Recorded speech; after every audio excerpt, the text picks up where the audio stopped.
Halo, selamat pagi. Sampai Indonesia Pagi kembali hadir mengisi ruang informasi Anda, Saudara, di hari ini di penghujung Oktober, di tanggal 30 Oktober 2025. Bersama saya, Adisti Larasati. Dan saya, Bremana Tedaya. Sejumlah informasi menarik dan juga penting akan kami hadirkan untuk Anda. Dan ngomong-ngomong Adisti, kalau ngomongin soal Oktober akhir nih ya, sudah mulai masuk masa musim hujan, sudah mulai hujan kemarin badai, petir, angin kencang. Sampai mungkin Adisti kemarin ini ya, kejebak macet ya. Kemacetan. Ini udah biasa lah ya kalau di Jakarta, kalau sudah sore hujan deras ya ujung-ujungnya macet. Ini kalau kita terjebak kemacetan, bahkan banyak sekali yang mengeluhkan sore kemarin itu memang macet betul karena memang Jakarta diguyur hujan dan juga di sejumlah wilayah ini ya di ruas jalan di Jakarta ini juga tergenang banjir. Tentu saja kita berharap ada solusi yang cepat dan juga tepat bagi warga begitu ya untuk bisa tidak terjebak lagi di kemacetan apalagi kalau musim hujan. Biasanya kita alternatifnya ya udahlah naik kereta aja deh. Kayak aku kemarin dong naik kereta. Iya, tapi yang bikin PR itu kadang-kadang kita harus nunggu per stasiun gitu ya. Terus semakin banyak yang naik, semakin banyak, semakin mempet gitu kan. Enak kalau zaman dulu kan ada KRL yang ekspres gitu ya di Nah ya. itu dia Jadi, KRL Express. gak berhenti stasiun, berhentinya di stasiun yang ya udah misalnya ke Manggarai atau ke Jakarta Kota langsung tuh enak banget sebenarnya. Nah itu dia, saya sebenarnya mendambakan seperti itu. Dari dulu pas zaman kuliah itu ada loh kereta ekspres itu dari Bogor ke Jakarta bayarnya 11.000 begitu ya. Mudah-mudahan di tahun 2026 ini menjadi apa ya, jadi alternatif lain bagi kereta api Indonesia untuk bisa menghadirkan kembali kereta ekspres. Nah kalau berbicara soal 2026 nih banyak juga harapan-harapan kita. Salah satunya adalah ada kabar baik bahwa biaya haji di tahun 2026 ini turunnya ini 1,2 juta. Nah ini disepakati oleh Komisi 8 DPR RI bersama dengan Kementerian Haji dan Umroh. Jadi biaya haji yang dibayarkan oleh calon jemaah haji ini 54,19 juta rupiah. Iya, jadi 87,4 ini adalah biaya haji resminya, kemudian ditanggung oleh jemaah adalah 62%-nya. Tapi ini memang bilang juga sama Kementerian Haji dan juga DPR bahwa pelayanannya kemudian standar-standar yang sudah dilakukan di 2025 ini tidak akan turun. Jadi walaupun biayanya 1,2 juta turun dibandingkan tahun lalu, tapi pelayanan dan juga apa yang didapatkan jemaah tidak berkurang. Kita harapkan semoga 2026 nanti juga haji ini bisa berjalan dengan lancar. Tapi saudara, sebelum kita ke sana, kita akan ke informasi pertama dulu di Sapa Indonesia Pagi hari ini. Direktorat Jenderal Minyak Gas Bumi Kementerian SDM melakukan inspeksi mendadak di sejumlah SPBU di Surabaya untuk mengecek kualitas BBM yang diduga bercampur air.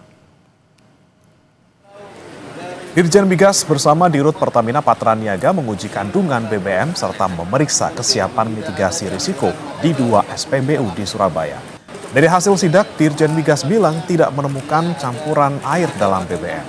Meski demikian, Pertamina Patraniaga menyebut akan tetap melakukan investigasi untuk memastikan kualitas BBM. Sebelumnya beredar di media sosial keluhan masyarakat soal dugaan BBM bercampur air yang berdampak pada mogoknya sejumlah kendaraan di wilayah Lamongan, Gresik, Malang, Pasuruan, Jombang, dan Nganjuk.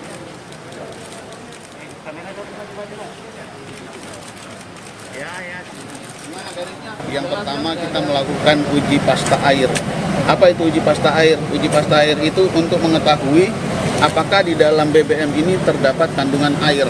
Lalu yang uji kedua kita lakukan namanya uji visual. Tadi yang kita lihat tuh yang ada bar garis-garisnya. Uji visual ini penting untuk mengetahui apakah di dalam BBM tersebut terdapat pengotor atau kontaminan lain.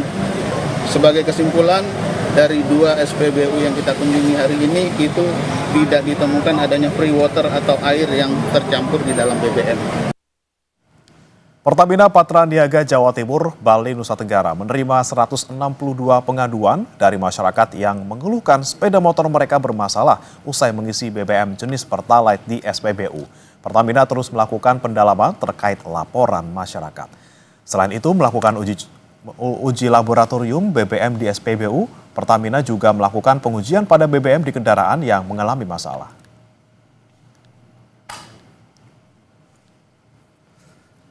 sampai dengan hari ini, dimulai tanggal 24 kemarin kami sudah membuka posko, 24 hari Jumat Oktober yang lalu, buka posko.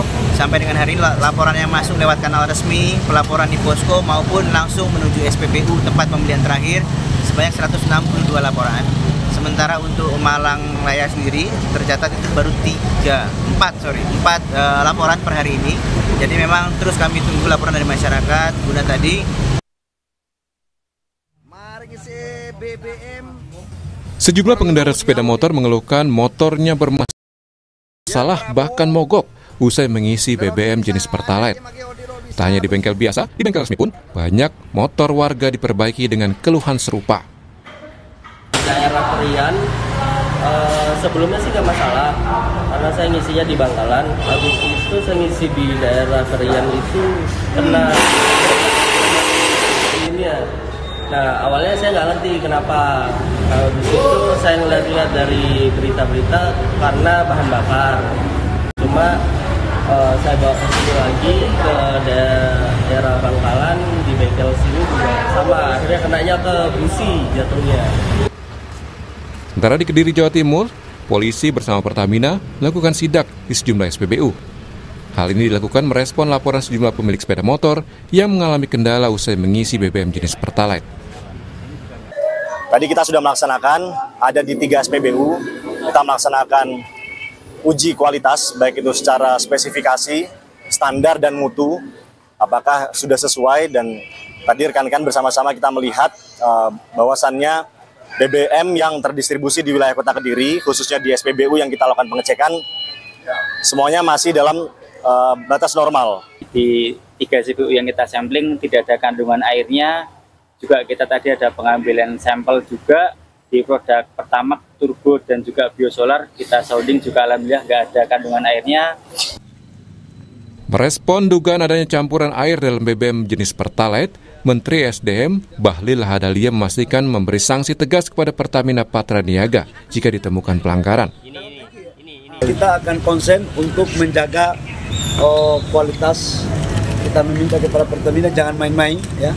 Saya nggak main-main, saya sekalipun BUMN, tapi saya akan memantau karena mereka yang bertanggung jawab untuk urusan kualitas terhadap konsumen dan juga penyaluran untuk subsidi, ya. Bagus, namun demikian kami terbuka untuk masukan saran dari pertanyaan ke depan. Selanjutnya kami juga menyampaikan kepada masyarakat agar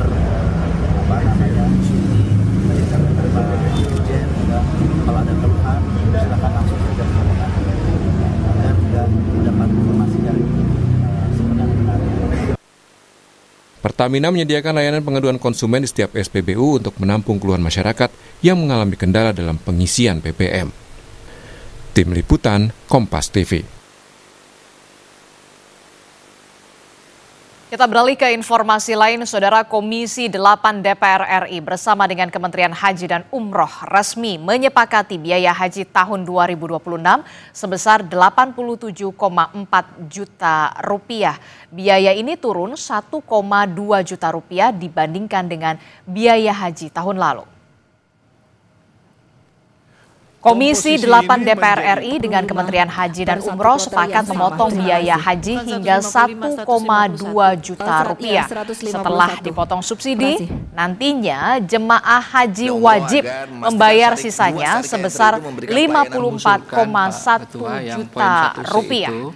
Ketua Komisi 8 DPR RI memastikan fasilitas haji tahun 2026 tetap dimaksimalkan dan tidak akan mengganggu kenyamanan jemaah haji yang akan beribadah.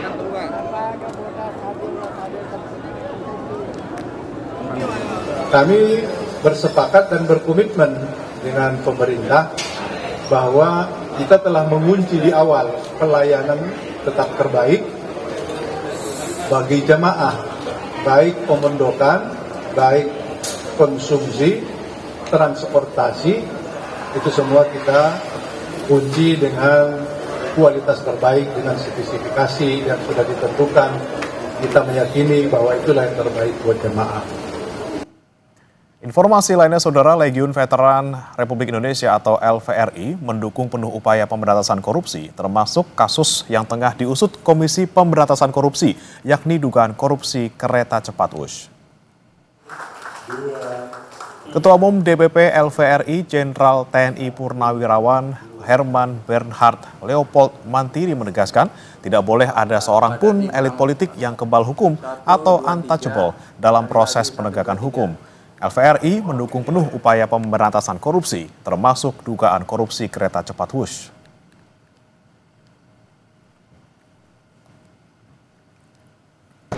Kenapa? Ini menyeluruh sudah. Jadi tidak melihat spesifik ya, tetapi prinsip kita mendukung pemberantasan korupsi yang sudah dicanangkan oleh Bapak Presiden. Itu saja. Tidak. Baik apa? Termasuk yang lagi diusut di KPK kayak misalnya. Ya pasti di mana-mana ada, yang di mana-mana menyeluruh. Dan ini nggak bisa sepenggal atau hanya instansi-instansi tertentu. Keseluruhan yang terlibat dalam korupsi kita harus berantas. Ketua Umum Projo Budi Ari Setiadi menegaskan proyek kereta cepat WUSH bukanlah proyek yang merugikan negara. Menurutnya, tujuan utama pembangunan transportasi publik seperti WUSH bukan untuk mengejar profit, melainkan memberikan manfaat besar bagi masyarakat dan perekonomian nasional. Budi menjelaskan ada sejumlah keuntungan dari proyek kereta cepat ini, mulai dari penurunan emisi karbon hingga peningkatan mobilitas dan pertumbuhan ekonomi di sejumlah wilayah. Yang menegaskan secara keuangan, kondisi KCIC saat ini masih positif dengan jumlah penumpang yang sudah mencapai sekitar 17.000 orang per hari dan pendapatan antara 1,6 triliun hingga 1,8 triliun rupiah per tahun.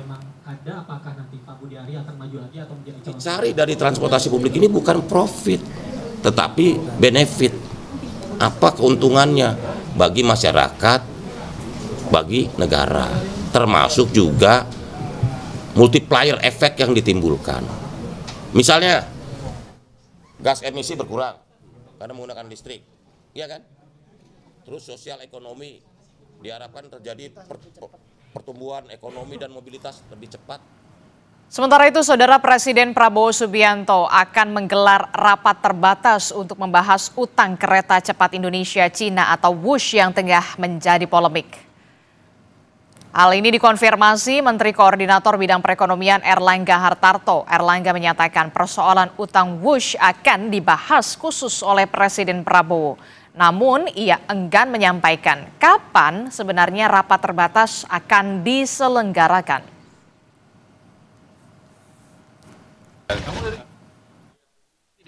Khusus. Maksudnya nanti akan ada ratas khusus Ada dengan pembahasan Presiden? khusus untuk itu. Dengan Presiden, Pak? Ya. Mbak Sita, Kapan kira-kira apakah Minggu Pak Erlangga minggu?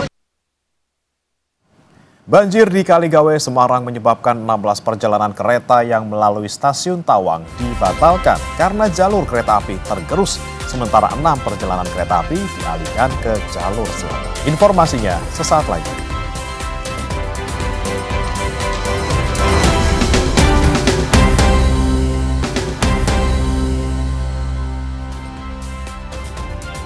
Kembali di Sapa Indonesia Pagi, Saudara. Banjir di Kaligawe, Semarang menyebabkan 16 perjalanan kereta yang melalui stasiun Tawang dibatalkan karena jalur kereta api tergerus. Sementara 6 perjalanan kereta api dialihkan ke jalur selatan. PT KAI Daob 4 Semarang menambahkan 21 ton batu kericak atau balas di jalur kereta api yang terendam banjir guna mencegah kerusakan pada jalur kereta yang terendam di kilometer 2 Kaligawe, Semarang.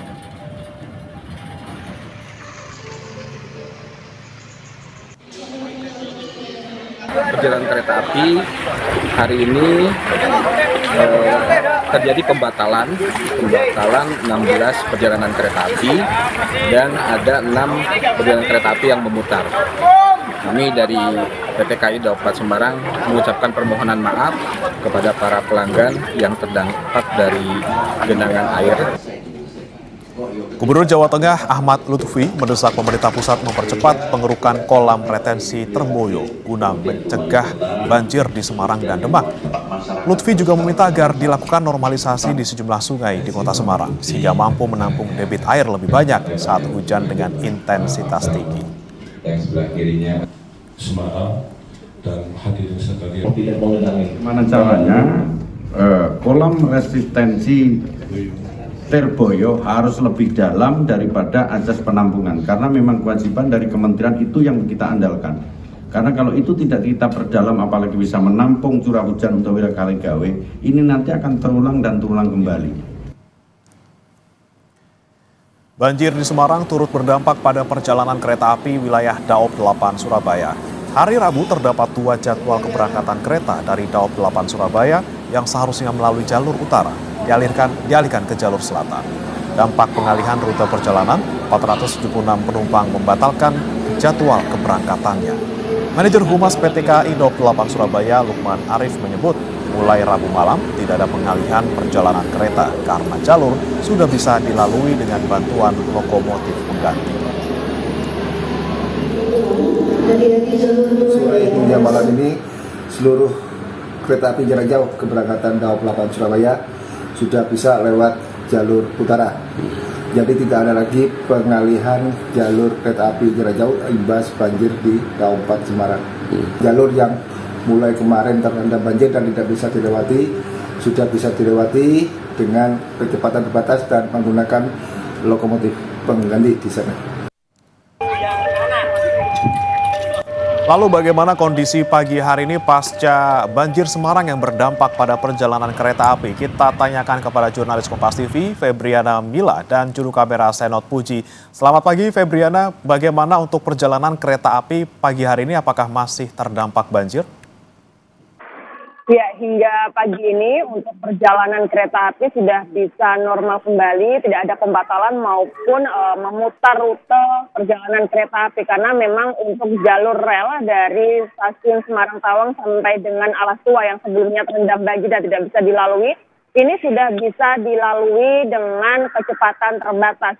Dan untuk kemarin ini dari PT KAI Daob 8 Semarang sudah melakukan normalisasi jalur dengan menambahkan 21 ton batu kricak di jalur rel ataupun balas yang terendam banjir ataupun yang mengalami kerusakan akibat banjir yang terjadi sudah lebih dari sepekan di Kota Semarang.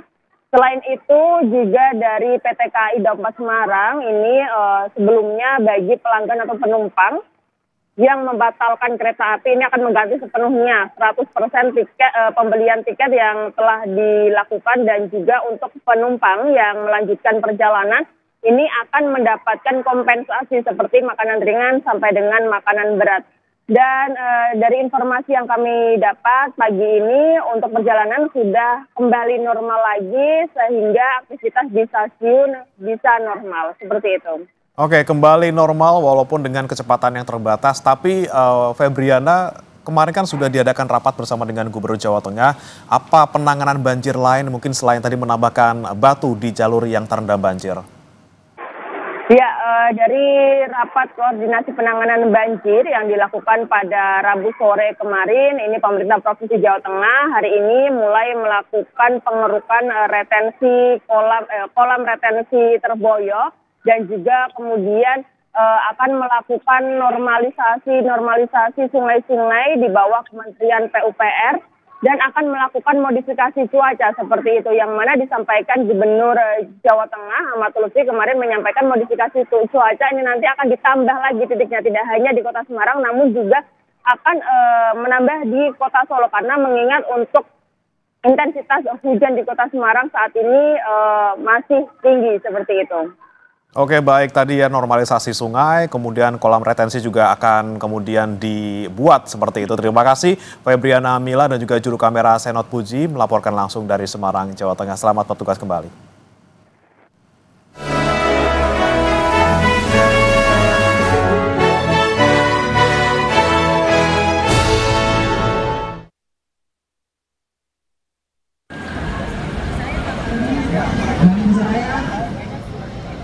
Pengadilan Agama Bekasi Jawa Barat bersama pemerintah Kota Bekasi dan Kemenak setempat menggelar kegiatan pelayanan terpadu isbat nikah dan penerbitan dokumen kependudukan di Balai Patriot, perkantoran pemerintah Kota Bekasi. Acara digelar berkat kerjasama apik antara 3 instansi dengan anggaran sepenuhnya dari pemerintah Kota Bekasi. Acara dimulai dengan sambutan dari Ketua Pengadilan Agama Bekasi dan dibuka Sekda Kota Bekasi.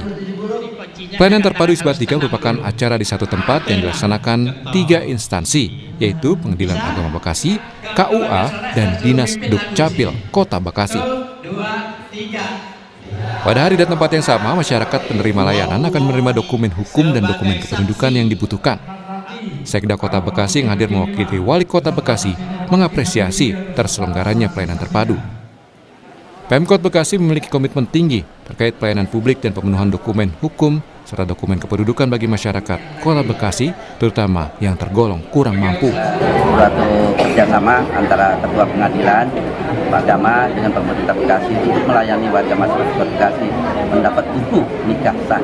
Karena buku ini penting, yang nantinya adalah pada saat dia punya keturunan atau punya anak, dia masuk sekolah ini harus ada data itu. Jangan sampai nanti kita, pemerintah Kota Bekasi, warga masyarakat Kota Bekasi, kita tidak bisa melayaninya. Sementara itu, Ketua Pengadilan Agama Bekasi bilang, Pengadilan Agama Bekasi akan mengeluarkan penetapan isbat nikah. Kemudian berdasarkan penetapan itu, KUA akan menerbitkan buku nikah. Sedangkan Dinas Dukcapil akan menerbitkan akte kelahiran dari anak-anak yang nikahnya disahkan, termasuk juga mengeluarkan kartu keluarga terbaru bagi masing-masing pasangan. Disebabkan oleh beberapa hal mungkin. Pertama, karena kondisi ekonomi, karena keterbatasan jarak, juga karena keterbatasan pendidikan. Jadi para pihak itu banyak yang karena jauh jaraknya dari KUA, itu mungkin penyataannya terasa sulit karena kondisi jarak. Manfaatnya banyak sekali dan ini full didanai oleh pemerintah Kota Bekasi dan manfaatnya masyarakat yang kurang mampu. Saya kira ini program yang sangat bagus sekali dan perlu kolaborasi yang lebih rapi dan erat lagi di masa-masa. Saya kira itu. Total perkara permohonan pengesahan nikah pada acara ini, 94 perkara yang disidangkan secara paralel oleh 8 hakim Pengadilan Agama Bekasi. Diikuti pasangan tertua berumur 71 tahun dan pasangan termuda berumur 21 tahun. Alexander Blegur, Kompas TV, Bekasi, Jawa Barat. Bekasi keren ya? 1, 2, 3.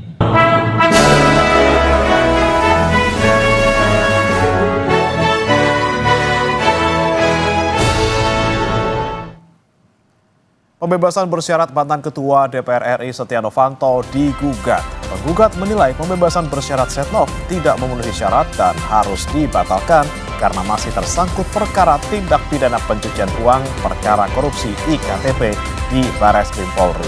Lalu seperti apa aturannya? Kita akan ulas dalam dialog usai jeda berikut bersama rekan saya, Adisti Larasati.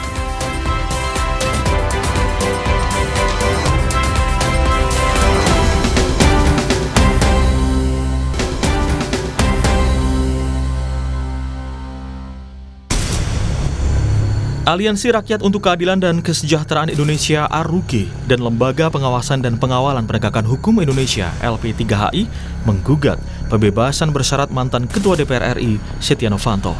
Gugatan diajukan di Pengadilan Tata Usaha Negara di Jalan Dr. Sumarno Cakung, Jakarta Timur.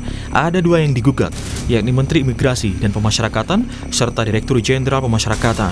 Sementara 3 pihak turut tergugat, yakni Kepala Lapas Sukamiskin, Direktur dari Direktorat Tindak Pidana Khusus Bareskrim Polri, dan Ketua KPK.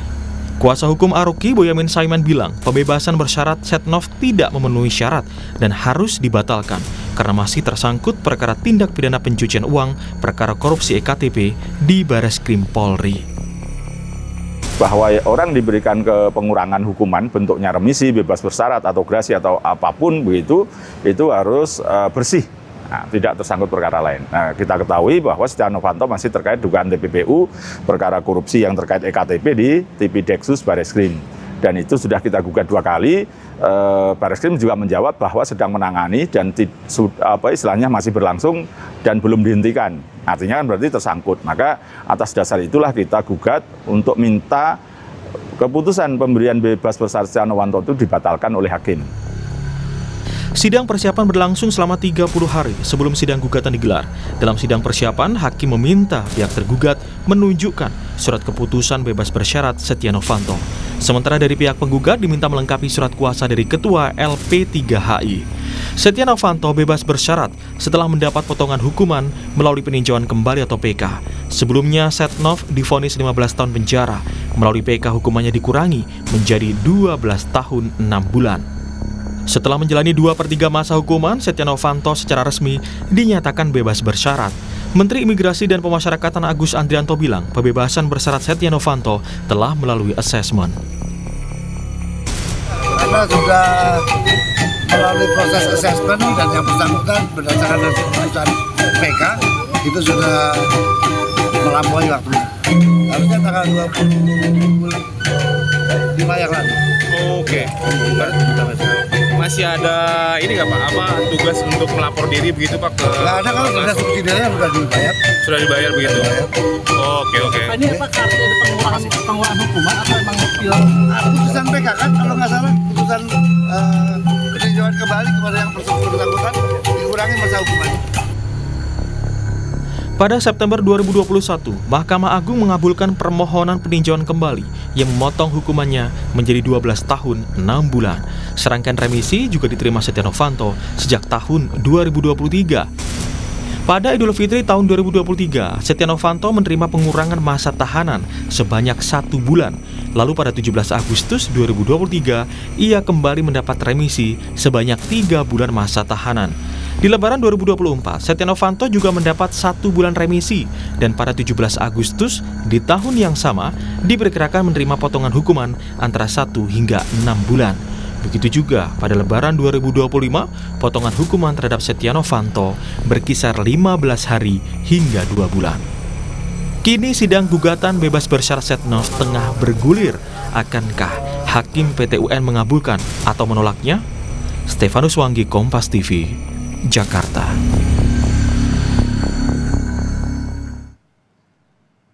Saudara, mantan Ketua DPR RI Setia Novanto yang juga terpidana kasus mega korupsi KTP elektronik kini sudah bebas bersyarat setelah menjalani hukuman pidana penjara di Lapas Sukamiskin, Bandung, Jawa Barat. Namun bebas bersyarat itu kini digugat di Pengadilan Tata Usaha Negara Jakarta karena Setnov diduga masih terlibat TPPU kasus KTP elektronik yang saat ini ditangani Bareskrim Polri.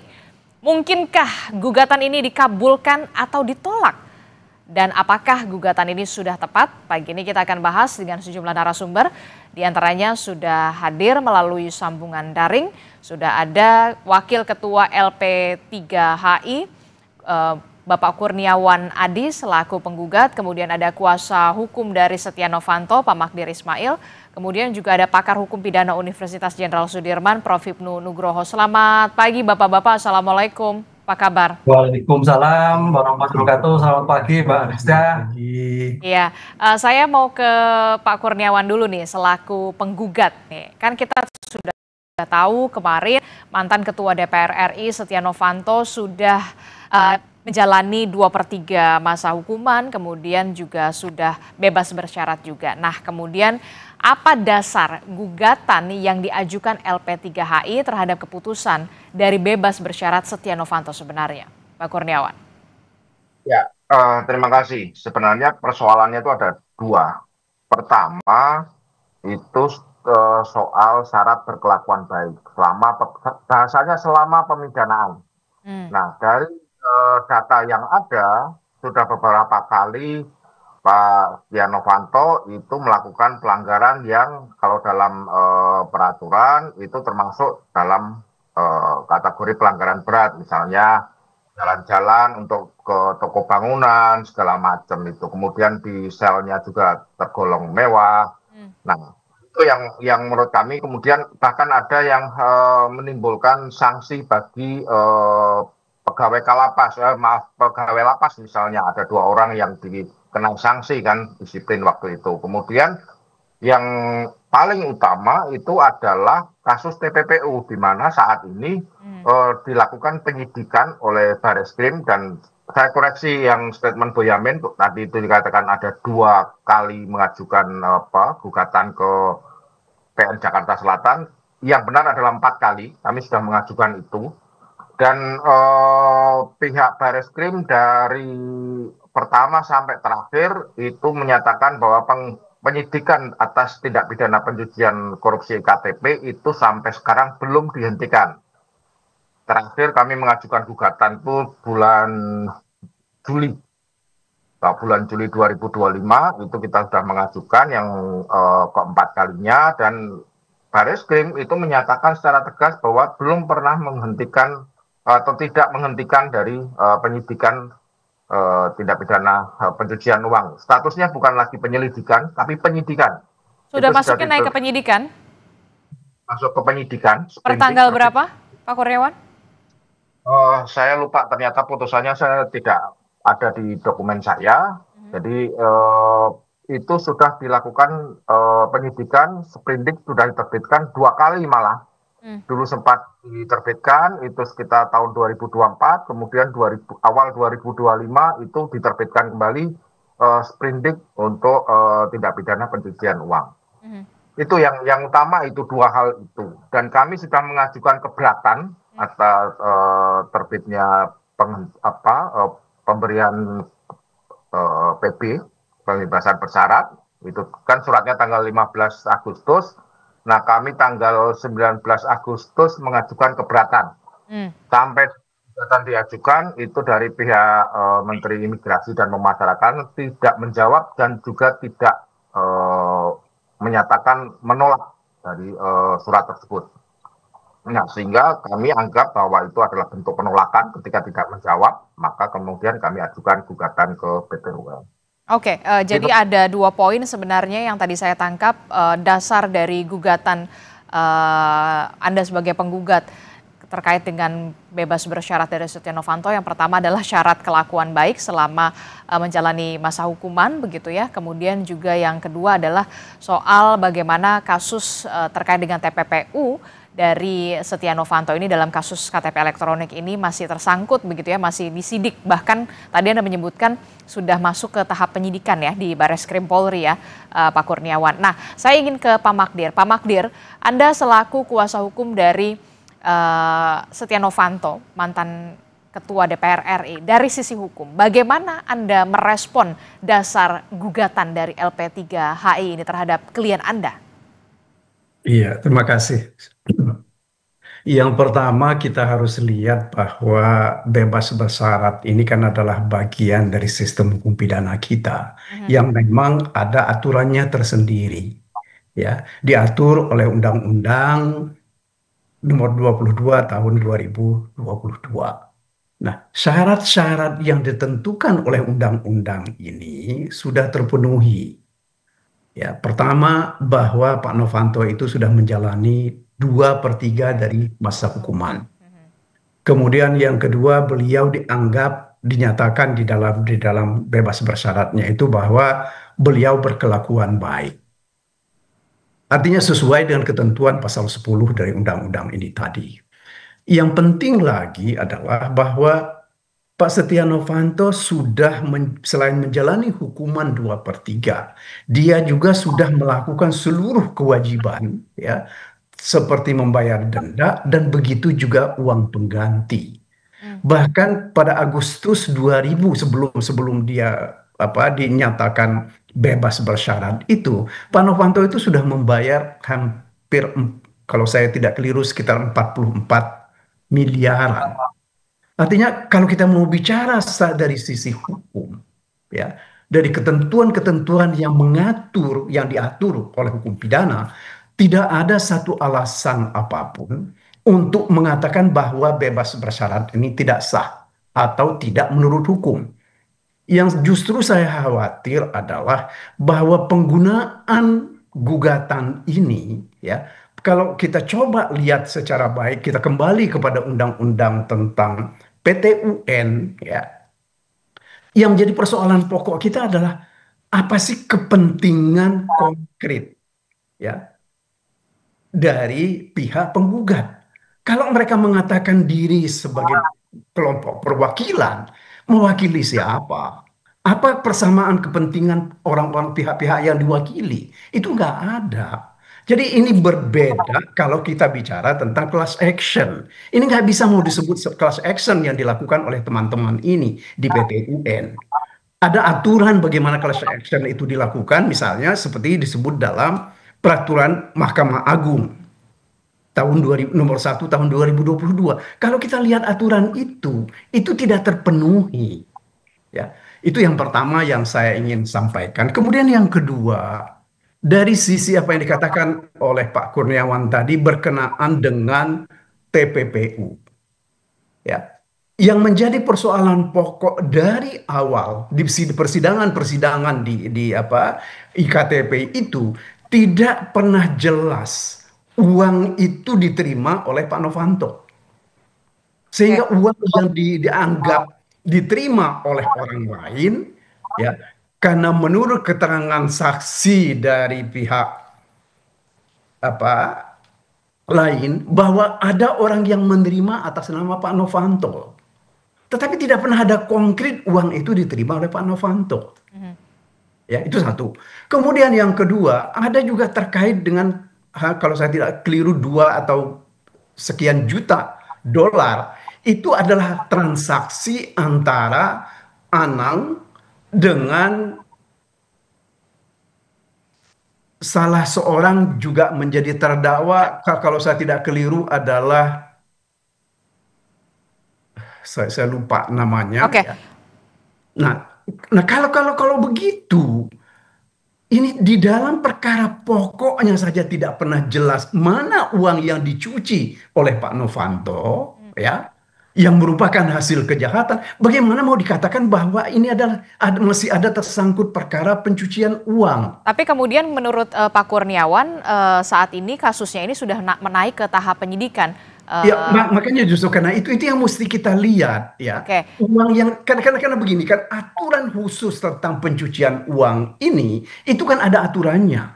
Mesti jelas uang itu dari hasil kejahatan yang mana, nilainya berapa, dicucinya itu bagaimana caranya. Oke, baik. Saya akan pertanyakan lagi kepada Pak Kurniawan. Pak Kurniawan, kalau dari kuasa hukum Pak Setia Novanto gitu, Pak Magdir mengatakan mempertanyakan apa sebenarnya menjadi kepentingan Anda dan juga kawan-kawan untuk menggugat bebas bersyarat dari Setia Novanto. Kalau memang syarat untuk bebas bersyarat dari klien Pak Magdir Ismailis ini sudah terpenuhi. Pak Kurniawan, singkat saja. Pak Kurniawan.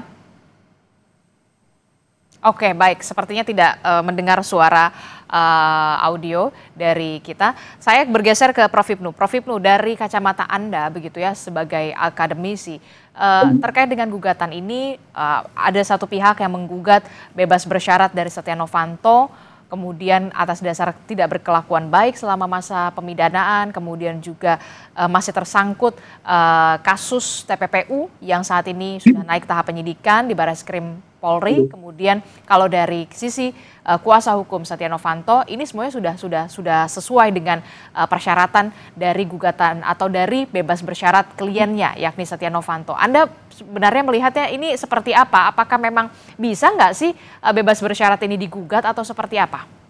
Ya, terima kasih. Jadi gugatan terhadap Pak Kurniawan sebagai mewakili masyarakat itu adalah sebagai bentuk keinginan mencabut tentang pemberian bebas bersyarat. Ini yang jadi problem, pencabutan bebas bersyarat. Karena kalau kita lihat sejarah ini memang sejak dulu, Mbak, zaman Pak SBY itu malah ada PP tentang pembatasan bebas bersyarat, pembatasan remisi. Sekarang kembali itu melanggar hak asasi manusia, diatur dalam undang-undang pemasyarakatan itu hak narapidana, hak terpidana. Lah, oleh karena itu sekarang tadi Pak Magdir menyatakan bahwa bebas bersyarat, remisi, kunjungan itu adalah merupakan hak seorang narapidana. Oleh karena itu, hak-hak ini pun kalau kita lihat ada syarat umum dan syarat khusus. Tadi Pak Kurniawan sebutkan. Yang jadi problem, ini melihat seperti saya baca ada keputusan Kementerian Hukum nomor 7 2022 disebutkan bahwa seseorang dapat dicabut tentang pemberian bersyarat ketika tersangkut atau terkait dengan suatu kejahatan tindak pidana. Lah ini yang menjadi yang bersangkutan itu sebagai tersangka atau sebagai terdakwa.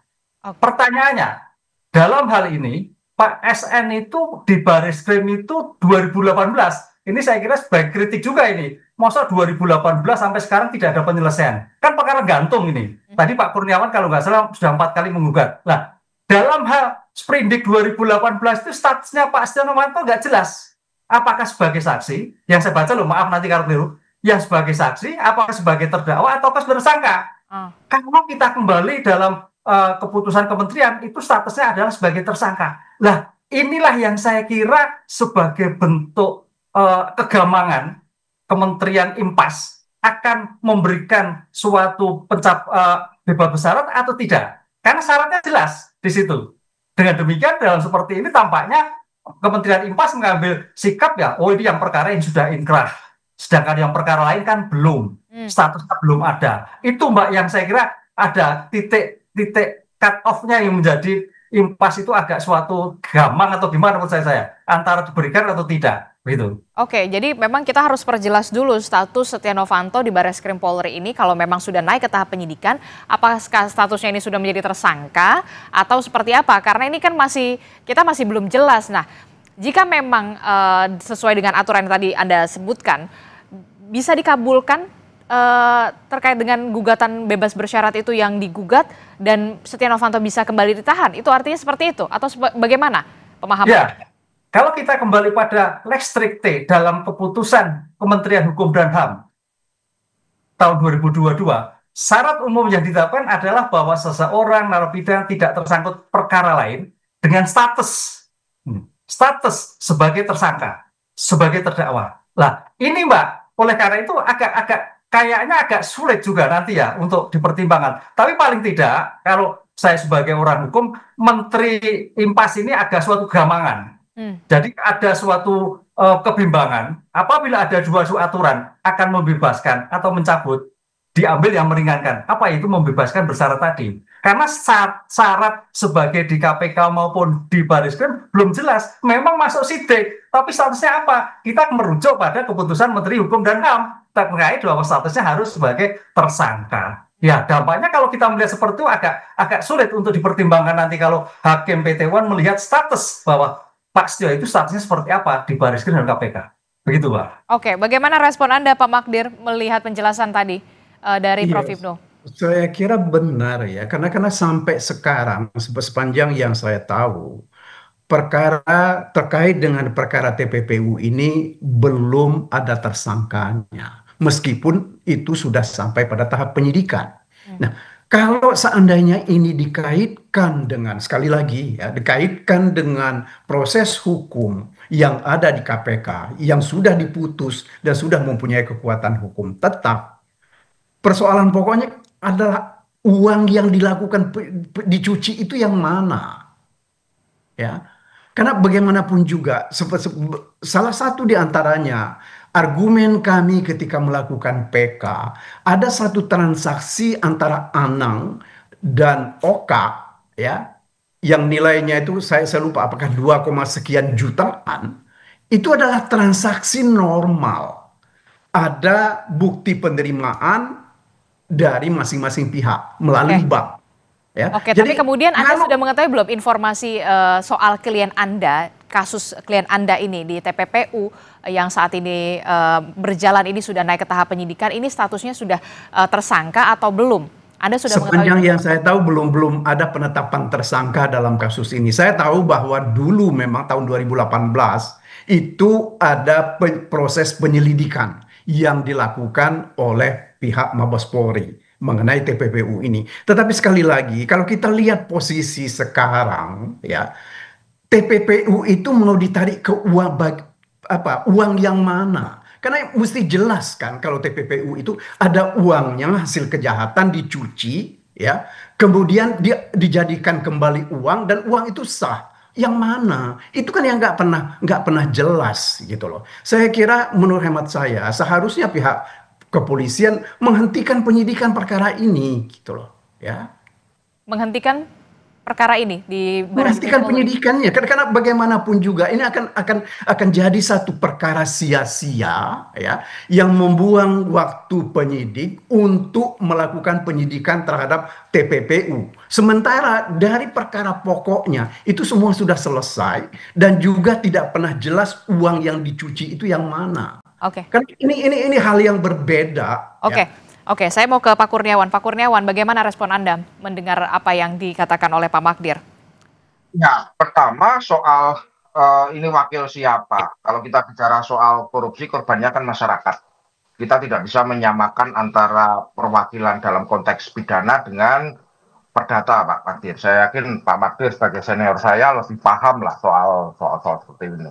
Nah, kemudian yang kedua soal apapun ceritanya, uang yang mana, segala macam, putusan pengadilan terkait dengan korupsi itu sudah ada putusan yang inkrah. Dan apapun itu, apakah itu uang yang mana, segala macam, itu sudah ada putusannya. Sehingga kalau misalnya saya malah justru berharap ketika saya mengajukan pra-peradilan TPPU misalnya, itu dari pihak Pak Setia Novanto bisa mengajukan intervensi. Dan dengan senang hati kami dari pemohon pra-peradilan itu akan menerimanya, sehingga kemudian akan dapat dijelaskan secara utuh misalnya konstruksi peristiwanya seperti apa. Nah, termasuk juga di dalam PT UN. Saya berharap nanti Pak Setia Novanto bersedia untuk intervensi, karena ini kan perkara PT UN itu biasanya kalau hanya menggantungkan hakim untuk mengajukan memanggil Setia Novanto untuk intervensi mungkin agak gambling lah, katakanlah begitu. Jadi kalau saya berharap malah justru dari Pak Setia Novanto mengajukan diri untuk menjadi pihak yang intervensi, karena ini apapun itu berkaitan dengan kepentingannya Pak Setia Novanto. Begitu Mbak. Kalau dari kami, kalau soal tadi yang diargumentasikan oleh Pak Magdir, silakan saja, dan itu justru saya sangat senang kalau misalnya dari pihak Pak Setia Novanto bisa menjelaskan secara utuh, bahkan mungkin menjadi saksi, katakanlah begitu, ketika kami akan mengajukan, ya mungkin 1-2 bulan lagi ya, mengajukan pra-peradilan terkait dengan TPPU-nya. Ini yang kelima berarti kalau kami mengajukan lagi. Dan kami berharap Pak Setia Novanto bisa terserah mau melakukan intervensi seperti kami waktu mengajukan pra-peradilan terhadap Pak Denny Indrayana misalnya, ada pihak lain sebagai kuasanya Pak Denny Indrayana memajukan permohonan untuk mengajukan intervensi ke sidang pra-peradilan, dan kami menerimanya. Soal kemudian nanti dikabulkan hakim atau tidak, ya itu urusan lain lagi. Oke, saya ke Prof. Ibnu. Prof. Ibnu, dari kasus ini apa yang bisa kemudian dipelajari begitu ya, soal bebas bersyarat, kemudian masih ada tersangkut kasus begitu ya, terjerat kasus juga TPPU, walaupun memang kita belum tahu nih statusnya, ini kan masih ngegantung SP3 atau enggak, tersangka atau enggak, ini kan kita juga belum jelas gitu. Apa yang bisa Anda sampaikan di sini? Apakah juga ada kemungkinan seorang Setia Novanto bisa kembali ditahan setelah ada keputusan bebas bersyarat ini? Iya, makanya begini Mbak, ini memang kayaknya penegak hukum melihat suatu subjek hukum seseorang itu harus komprehensif. Apakah masih terkait dengan perkara lain? Apakah masih terhadap perkara tindak pidana lain dan sebagainya? Karena kalau konteks dalam pemberian bebas bersyarat tadi saya katakan di peraturan Menteri Hukum dan HAM pasal 139, 139 itu sudah jelas bahwa perkara seseorang tersebut dapat dicabut pemberian bersyarat apabila ternyata terkait dengan tindak pidana lain dengan status tersangka sebagai atau terdakwa. Ya, sebagai status sebagai tersangka atau terpidana. Lah ini yang terjadi. Lah oleh karena itu dalam seperti ini kayaknya kita harus melihat bahwa seorang penegak hukum harus melihat satu. Kedua, dalam suatu penyelesaian perkara jangan gantung. Ini kalau kita lihat Pak Setia Novanto itu 2018 Mbak, berarti berapa? Sudah 6 tahun, 7 tahun. Statusnya apa? Nah itu loh, statusnya apa? Sebagai saksi, sebagai tersangka, atau bagaimana? Ini nggak jelas. Oleh karena itu dalam hal seperti tampaknya Menteri Impas agak gamang. agak gampang akan diberikan atau tidak berikan kan itu. Dengan demikian sebagai bentuk sebagai melihat sebagai bentuk seseorang terlibat di mana itu suatu penting sekali, sehingga jangan sampai Mas Kurniawan sebagai ini nggak adil dong, ini perkara ini sudah gantung dari mana ya. Tapi kalau kita kembali pada normanya, kembali statusnya apa dulu lah, ini Pak Magdir akan seperti itu. Ini yang menjadi problem. Oleh karena itu satu-satunya sebagai seperti itu, penegak hukum harus secepatnya menyelesaikan dengan apapun yang terjadi. Gitu. Oke, berarti PR-nya sekarang ada di Barreskrim Polri ya untuk bisa mempublikasikan sebenarnya perkembangannya sudah naik tahap penyidikan, statusnya seperti apa, tersangka atau mau di SP3 begitu ya. Jadi biar jelas semuanya begitu ya, Prof. Ibnu. Iya, itu yang jelas. Karena tadi saya katakan di peraturan itu jelas statusnya sebagai tersangka atau terpidana. Sepanjang itu berarti tidak. Begitu, Pak. Oke, Pak Magdir, terakhir apa yang ingin Anda sampaikan? Ini kan klien Anda dari 2018 sampai sekarang juga kita belum jelas Barreskrim itu statusnya apa begitu kan? Apa sudah di SP3 atau kemudian sudah tahap penyidikan, sudah tersangka atau belum begitu? Apa yang ingin Anda sampaikan? Termasuk juga nanti saya akan berikan kesempatan juga ke Pak Kurniawan. Kalau saya sih begini ya, seharusnya status penyelidikan itu atau penyidikan kalau memang betul sudah masuk kepada penyidikan, itu seharusnya segera dihentikan oleh pihak Mabes Polri. Dalam hal ini ya teman-teman penyidik perkara TPPU. Karena sekali lagi ya, kalau akan bicara tentang pencucian uang, kita harus kembali ke predikat crime-nya. Predikat crime-nya itu nanti terkait dengan sejumlah uang. Ya, uang yang mana yang memang betul-betul dicuci oleh Pak Novanto, uang yang mana yang pernah mampir ke tempat Pak Novanto. Jadi daripada mencoba mencari-cari ya proses hukum yang tidak jelas ujungnya, lebih baik itu dihentikan oleh pihak Barreskrim. Karena tidak ada untungnya buat negeri ini, buat bangsa ini dalam proses penegakan hukum ya terkait dengan perkara ini, karena perkara ini sudah selesai ya, semua orang sudah dihukum dan uang yang dikatakan sebagai kerugian keuangan negara itu sudah dikembalikan ya. Ini kan tujuan dari perkara korupsi itu kan adalah mencoba meminta kembali pengembalian dari orang-orang yang didakwa melakukan korupsi, supaya mereka mengembalikan kerugian keuangan negara. Ketika itu sudah dilakukan, ya mestinya itu dihentikan. Baik. Tidak perlu dicari-cari yang lain. Apalagi kalau sekarang ini ada pihak yang mau menyalahkan pihak Barreskrim. Ya. Baik. Saya sudah tangkap maksud Anda. Saya ke Pak Kurniawan. Pak Kurniawan, kalau Pak Magdir selaku kuasa hukum dari Pak Setia Novanto wajar ini supaya di SP3 dihentikan ya, di SP3. Tapi kemudian dari Pak Kurniawan sendiri, apa harapan terbesar Anda begitu soal gugatan ini, dan termasuk juga saya melihat ini menjadi PR betul yang memang harus menjadi perhatian khusus dari Barreskrim Polri, jangan sampai digantung ini statusnya dari Setia Novanto sudah SP3 belum atau sudah tersangka belum. Ini kan kita juga belum tahu, belum jelas ini nasibnya seperti apa. Silakan Pak Kurniawan. Ya, makanya tadi saya sampaikan bahwa kita akan selain gugatan PT UN, kalau gugatan PT UN itu lebih ke soal pembebasan bersyarat, tapi soal TPPU-nya mungkin dalam 1-2 bulan ini kita akan segera ajukan ke Pengadilan Negeri Jakarta Selatan, dan kami berharap dari pihak Pak Setia Novanto bisa apapun lah, mungkin apakah intervensi atau menjadi saksi bagi Barreskrim untuk mencapai tujuannya apa. Kalau kami berharap bahwa ini segera dilanjutkan, kemudian ada penuntutan, soal kemudian nanti putusannya seperti apa, kami akan terima terhadap kalau misalkan ini naik ke pokok perkara, katakanlah begitu. Nah, kemudian kalau kaitannya dengan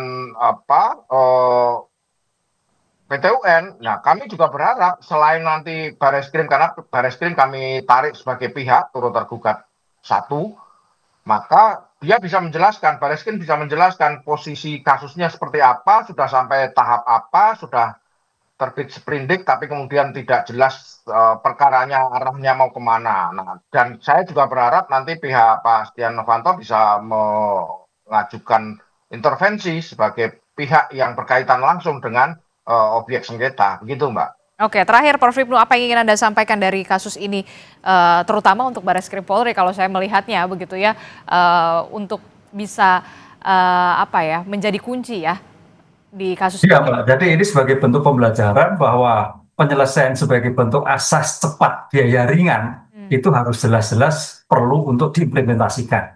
Karena perkara ini kalau kita lihat sudah 7 tahun, gantung ini posisinya. Saya kira kita tidak berkeinginan dalam konteks ilmu hukum. Secepatnya, apa yang dilakukan? Apakah dinaikkan? Apakah dihentikan? Itu suatu putusan yang serba sulit, karena apalagi era sekarang dalam rangka konteks pemerintah pemberantasan korupsi, tapi itu suatu pilihan. Karena apa? Ini terkait dengan pihak lain, pihak impas yang akan menentukan nasib seseorang. Apakah diberikan atau tidak. Ini yang terjadi. Jadi konteks suatu penyelesaian hukum itu tidak hanya perkaranya, tetapi juga hak-hak yang harus dimaknai, hak-hak yang harus diberikan seseorang terpidana atau tersangka dalam suatu proses hukum. Sehingga jangan sampai terjadi suatu pelanggaran hak asasi manusia. Oke, gitu, Mbak. Baik, terima kasih penjelasannya Prof. Hipnu Nugroho telah bergabung bersama kami. Sebelumnya ada Pak Kurniawan selaku penggugat dari Wakil Ketua LP3HI, kemudian juga ada Pak Magdir Ismail dari Kuasa Hukum Setia Novanto. Terima kasih Bapak-Bapak, sehat selalu. Assalamualaikum. Selamat pagi. Saudara, informasi penting lainnya masih akan kami hadirkan usai jeda. Sejumlah pengendara sepeda motor mengeluhkan motornya bermasalah, bahkan mogok usai mengisi BBM jenis Pertalite. Pertamina menyediakan layanan pengaduan konsumen di SPBU.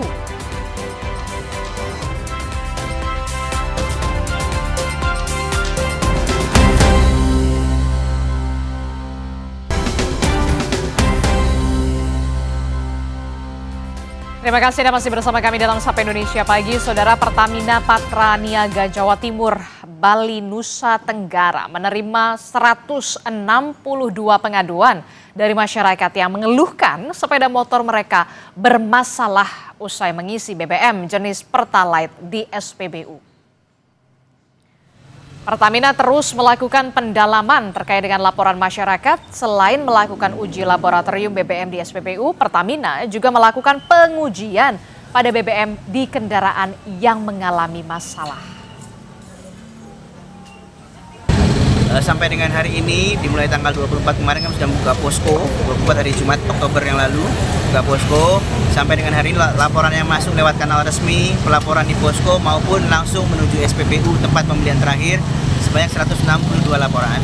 Sementara untuk Malang Raya sendiri tercatat itu baru 4 laporan per hari ini. Jadi memang terus kami tunggu laporan dari masyarakat guna tadi. Mari isi BBM. Sejumlah pengendara sepeda motor mengeluhkan motornya bermasalah bahkan mogok usai mengisi BBM jenis Pertalite. Tak hanya di bengkel biasa, di bengkel resmi pun banyak motor warga diperbaiki dengan keluhan serupa. Daerah Perian, sebelumnya sih gak masalah, karena saya ngisinya di Bangkalan. Habis itu saya ngisi di daerah Perian itu kena ini ya. Nah, awalnya saya nggak ngerti kenapa. Di situ saya ngeliat-liat dari berita-berita karena bahan bakar. Cuma saya bawa ke sini lagi ke daerah Bangkalan di bengkel sini juga sama. Akhirnya kenanya ke busi jatuhnya. Sementara di Kediri, Jawa Timur, polisi bersama Pertamina melakukan sidak di sejumlah SPBU. Hal ini dilakukan merespon laporan sejumlah pemilik sepeda motor yang mengalami kendala usai mengisi BBM jenis Pertalite. Tadi kita sudah melaksanakan, ada di 3 SPBU, kita melaksanakan uji kualitas, baik itu secara spesifikasi, standar dan mutu, apakah sudah sesuai, dan tadi rekan-rekan bersama-sama kita melihat bahwasannya BBM yang terdistribusi di wilayah Kota Kediri, khususnya di SPBU yang kita lakukan pengecekan, semuanya masih dalam batas normal. Di 3 SPBU yang kita sampling tidak ada kandungan airnya. Juga kita tadi ada pengambilan sampel juga di produk Pertamax, Turbo, dan juga Biosolar. Kita sounding juga alhamdulillah nggak ada kandungan airnya. Merespon dugaan adanya campuran air dalam BBM jenis Pertalite, Menteri SDM Bahlil Lahadalia memastikan memberi sanksi tegas kepada Pertamina Patra Niaga jika ditemukan pelanggaran. Kita akan konsen untuk menjaga kualitas. Kita meminta kepada Pertamina jangan main-main, ya. Saya nggak main-main, saya sekalipun BUMN tapi saya akan memantau karena mereka yang bertanggung jawab untuk urusan kualitas terhadap konsumen dan juga penyaluran untuk subsidi. Ya. Bagus, namun demikian kami terbuka untuk masukan saran dari banyak pertanyaan ke depan. Selanjutnya kami juga menyampaikan kepada masyarakat agar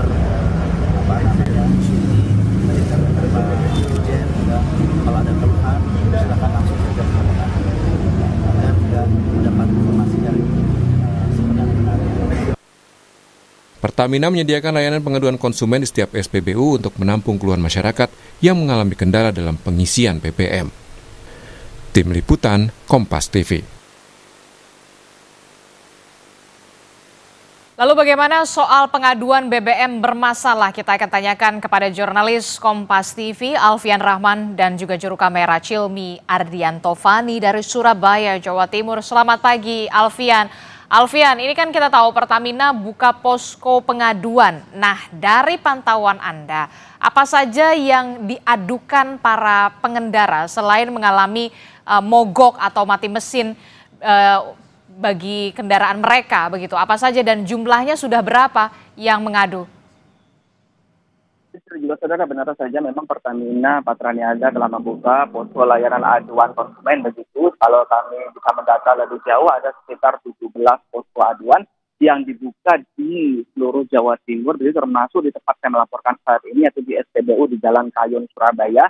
Memang dari data sementara ada 162 kendaraan ataupun konsumen yang mengadukan adanya permasalahan di mesin kendaraan mereka, baik itu roda 2 maupun roda 4. Jika kita rinci lebih lanjut, ada sekitar 155 roda 2 dan juga 7 roda 4 atau mobil begitu yang telah mengadu ke call center maupun ke posko layanan termasuk tempat saya saat ini. Tadi kami juga berbincang kepada petugas SPBU Jaga begitu hingga kemarin, hingga semalam sudah ada 5 dari konsumen atau masyarakat yang mengadu terkait kendaraan mereka yang bermasalah.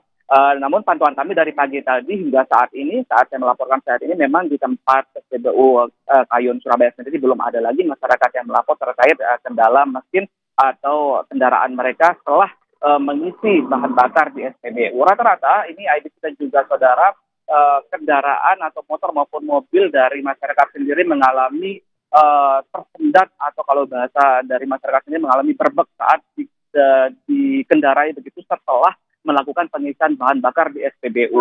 Ada juga yang sempat mogok dan kemudian harus dituntun atau dibawa ke bengkel untuk dilakukan pengurasan bahan bakar, baik itu seperti Pertalite dan kemudian menjadi syarat, salah satu syarat masyarakat yang ingin melapor harus membawa sampel juga dari bahan bakar yang diisi di SPBU. Begitu aja sih.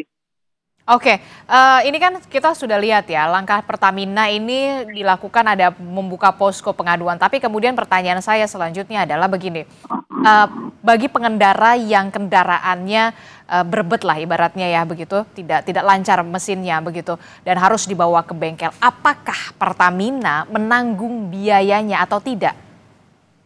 Iya, ada sih dan juga saudara, informasi yang kami dapatkan dari petugas jaga sendiri memang jika ada masyarakat yang mengalami kendala, terutama di tanggal 28 Oktober hingga hari ini tanggal 30 Oktober 2025 diharapkan dapat segera melapor ke posko aduan, termasuk juga di tempat melaporkan saat ini di SPBU Jalan Kayun Surabaya yang setiap harinya dilayani mulai dari pukul 8 hingga pukul 4 sore nanti, dan ini merupakan hari terakhir dengan membawa sampel dari bahan bakar yang telah diisi, termasuk juga nota pembelian dari bahan bakar dan juga nota proses atau biaya penghabisan untuk proses perbaikan di bengkel. Nah, ini bisa dapat diajukan untuk menjadi bahan bukti maupun bahan untuk mencari ganti rugi di posko pengaduan. Sementara untuk bahan bakar sendiri, jika masyarakat memang merasa dirugikan, nanti akan diganti bensin. Sementara untuk biaya kerusakan ini nanti akan diajukan terlebih dahulu melalui posko aduan, dan ini memang sudah menjadi komitmen dari Pertamina dan dibuka hingga hari ini tanggal 30 hingga pukul 4 sore nanti ada sih. Oke, terkait dengan penyelidikan ini kan juga sudah melibatkan polisi begitu di sana. Bagaimana? Apakah sudah ada keterangan dari polisi terkait dengan penyelidikan dugaan BBM jenis Pertalite ini bercampur dengan air? Ya, Desti, hingga saat ini memang belum ada statement atau klarifikasi ataupun keterangan resmi dari pihak kepolisian terkait apakah memang betul ada dugaan air yang tercampur di BBM jenis Pertalite yang kemudian berakibat atau berdampak pada permasalahan mesin dari kendaraan masyarakat. Namun yang kami dapat informasikan kemarin juga sudah dilakukan sidak oleh Dirjen Migas Kementerian SDM Laude Sulaiman beserta Direktur Utama Pertamina Patraniaga Mas Ega Legowo Putra di beberapa SPBU baik itu di Gresik maupun di Surabaya di tempat saya melaporkan saat ini dilakukan uji sampel menggunakan uji sampel visual begitu untuk memastikan BBM ini tidak tercampur dengan kandungan air. Selain itu juga ada uji pasta air yang untuk memastikan juga bahwa penyimpanan bawah tanah tidak mengandung air. Dan dari kedua uji yang dilakukan di lapangan ini ada juga saudara memang tidak ditemukan adanya BBM jenis Pertalite yang tercampur air setelah dilakukan pemeriksaan uji sampel. Namun pihak Pertamina memang memastikan kepada masyarakat bahwa uji tidak hanya selesai di lapangan, namun juga akan dibawa ke uji laboratorium untuk menentukan apakah yang menjadi kendala selanjutnya. Begitu, Arti. Oke, baik, terima kasih informasinya jurnalis Kompas TV Alfian Rahman dan juga juru kamera Cilmi Ardianto Fani melaporkan langsung dari Surabaya, Jawa Timur. Saudara, informasi penting lainnya masih akan kami hadirkan sesaat lagi. 4 terdakwa kasus tewasnya Prada Luki dijerat dengan ancaman hukuman 9 tahun penjara. Namun keluarga korban meminta terdakwa dihukum lebih berat, yakni penjara seumur hidup. Informasinya hadir usai jeda.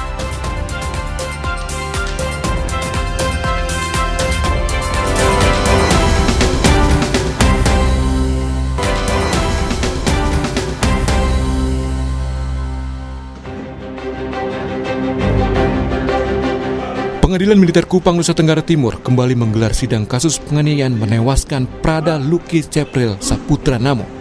Di hari ketiga persidangan Rabu 29 Oktober, auditor militer menghadirkan 4 terdakwa, yakni Pratu Ahmad Ahda, Pratu Emiliano de Araujo, Pratu Petrus Nong Brian Semi, dan Pratu Aprianto Rede Raja. Agenda sidang, pembacaan dakwaan oleh auditor militer Kupang.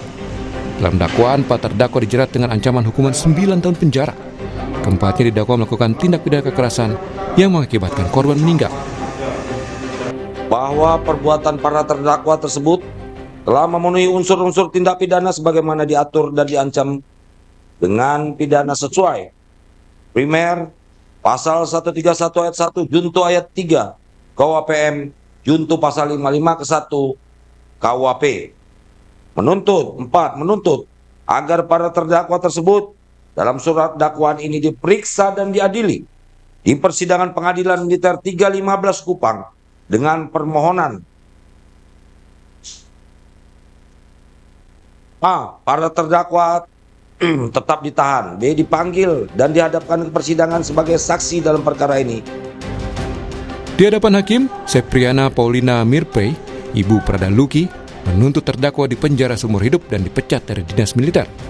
Sementara ayah Prada Luki meminta restitusi atau ganti kerugian kepada keluarga korban. Saya seorang ibu kandung, saya tidak pernah memukul anak saya seperti itu, Bapak. Saya sangat sakit hati. Jadi saya mohon Bapak Auditor, Bapak Hakim yang mulia, dari hati saya yang paling dalam sebagai seorang ibu kandung yang kehilangan anak, saya mohon tolong berikan pasal yang benar-benar memberatkan mereka dan pecat semuanya. Kalau bisa penjarakan seumur hidup. Akan meminta hak restitusi dan itu nanti suratnya menyusul. Prada Luki Cepril Saputra Namo, prajurit TNI Angkatan Darat yang bertugas di Batalion TP834 Waka Ngamere, meninggal dunia pada 6 Agustus setelah diduga dianiaya seniornya. Sebelum meninggal, Prada Luki sempat dirawat secara intensif di unit perawatan intensif RSUD Airamo, Kabupaten Nagekeo. Citos Natun, Kompas TV, Kupang, Nusa Tenggara Timur. Terdakwa penganiayaan yang mengakibatkan Prada Luki Cebril Saputra Namo meninggal terancam hukuman 9 tahun penjara. Apakah ancaman 9 tahun penjara terhadap terdakwa sudah adil? Kita akan bahas bersama dengan mantan Kepala Badan Intelijen Strategis atau BAIS, Soleman Ponto. Selamat pagi, Pak Soleman. Ya, selamat pagi. Ya, Pak Soleman, kalau kita lihat ini dakwaan terhadap terdakwa 9 tahun penjara yang mengakibatkan orang meninggal dunia, ini apakah sudah cukup adil? Kalau kita lihat dengan KUHP penganiayaan sampai membuat orang mati itu 7 tahun. Jadi kalau ini 9 tahun sudah di atas dari pidana umum. Kan ini penganiayaan judulnya kan. Jadi kalau kita lihat dari situ sudah di atas dia. Kalau berencana baru hukuman mati. Ini kan tidak ada berencana. Di situ jelas bahwa di situ adalah penganiayaan judulnya. Lah kalau penganiayaan kalau kita pakai standar pengadilan umum itu 7 tahun. Lah kalau ini 9 tahun kan sudah di atas. Oke, kemudian kalau kita lihat Pak Soleman, ada juga Letu Ahmad Faisal yang merupakan komandan Kompi, ini kan atasan dari Prada Luki sendiri, ini juga sama-sama menyiksa, kemudian melihat dan juga tidak menghentikan proses penganiayaan yang dilakukan oleh para seniornya. Ini juga apakah adil kalau 9 tahun saja, Pak Soleman? Ya, aturannya bagi kalau penganiayaan kan kita tidak bicara lebih dari itu kan.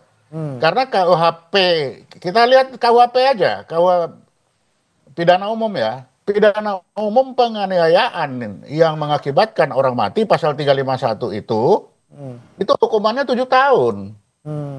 Jadi kalau ini ambil ada pemberatan jadi 9 tahun.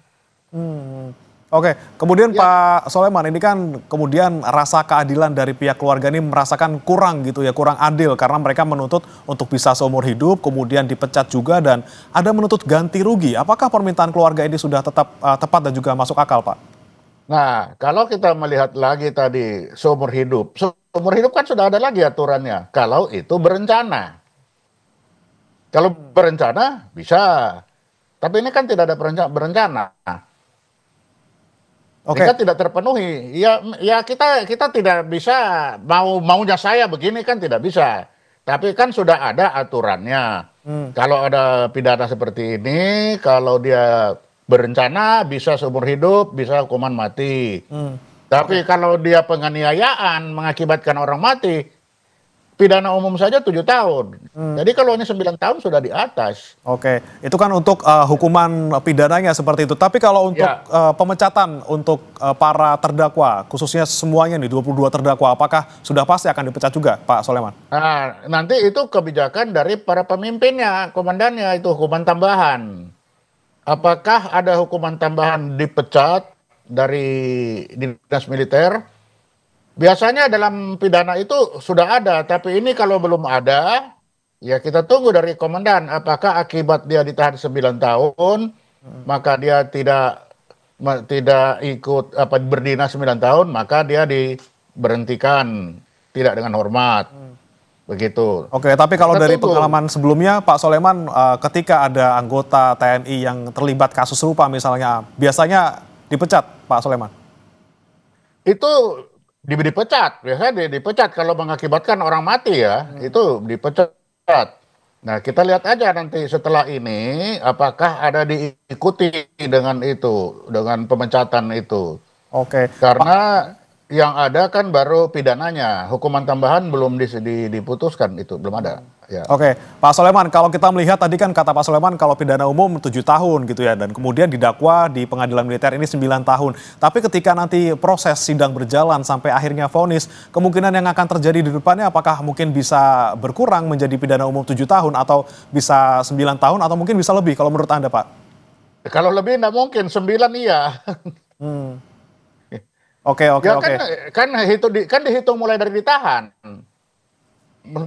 Hukuman 9 tahun terhitung mulai yang bersangkutan ditahan. Ya kalau ditahan sudah berapa tahun dikurangi dengan itu kan. Itu biasa itu seperti itu. Oke, kalau kita melihat ini kasus dari kematian Prada Luki yang bisa Anda cermati apa? Khususnya ini terkait dengan pengawasan, karena kan di sana orang yang seharusnya mengawasi atasannya, komandan kompinya ini justru ikut melakukan penganiayaan, melihat dan tidak menghentikan upaya penganiayaan. Kemudian sebenarnya seperti apa pengawasan di sana dan seharusnya sampai tahap mana sih Pak ini tanggung jawabnya? Apakah hanya sampai komandan kompi saja atau bisa ke atasnya lagi? Iya, ya itu ankom, atasan yang menghukum. Jadi hanya sampai di atas komandannya yang di atas yang bertanggung jawab. Apalagi dia ada di situ. Nah, standarnya apa? Nah, saya tidak tahu standarnya orang ini waktu masuk apa benar memenuhi standar. Kan itu. Jadi di dalam pembinaan, bisa istilah dalam tentara itu pembinaan ya. Di dalam pembinaan itu sudah ada standar-standar. Itu.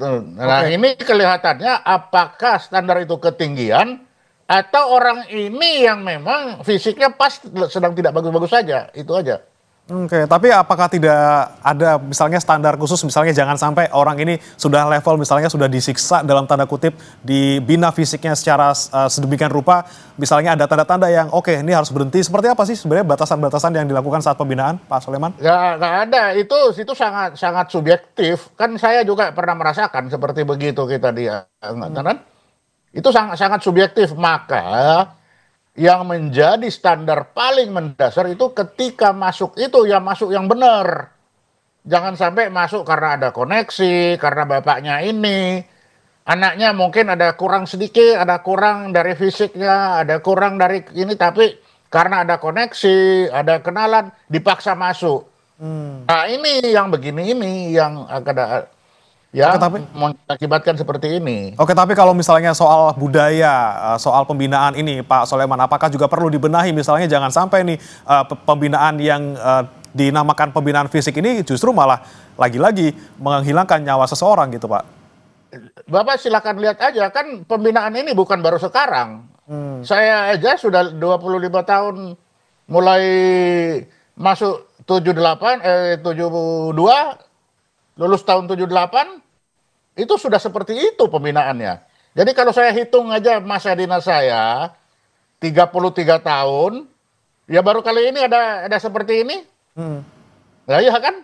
Jadi satu dalam berapa 30 tahun. Padahal pembinaannya sudah standar, ya begitu. Baik, kita nantikan nanti Pak Soleman, kita ikuti juga bagaimana kemudian sidang yang berlangsung terhadap 22 terdakwa, apakah nanti vonisnya tetap 9 tahun atau mungkin bisa kurang atau bisa di atasnya, kita saksikan bersama. Terima kasih Pak Soleman Ponto, mantan Kepala Badan Intelijen Strategis sudah bergabung bersama kami di Sapa Indonesia Pagi. Selamat pagi Pak Soleman. Selamat pagi. Saudara jangan beranjak, kami akan kembali dengan informasi lainnya. Menteri Keuangan Purbaya Yudhistira Dewa bilang ada yang sengaja mengerem pertumbuhan ekonomi agar tak sampai 8%. Pertumbuhan ekonomi saat ini dinilai sangat tidak ideal, apalagi Indonesia punya stok pengangguran melimpah. Siapa yang berani menjegal keinginan Presiden Prabowo Subianto dan Purbaya ini? Kompas Bisnis akan mengulasnya usai jeda bersama rekan saya Putri Oktavian.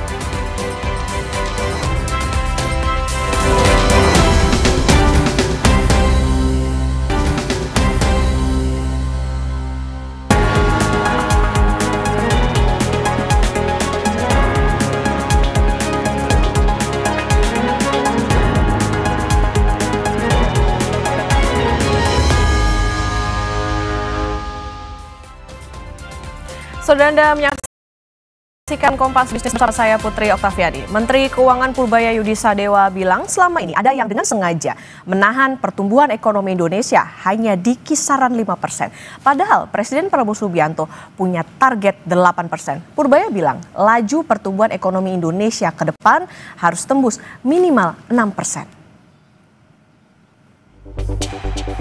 Menteri Keuangan Purbaya Yudhistira Dewa bilang selama ini ada pihak yang menahan pertumbuhan ekonomi hanya di kisaran 5% saja.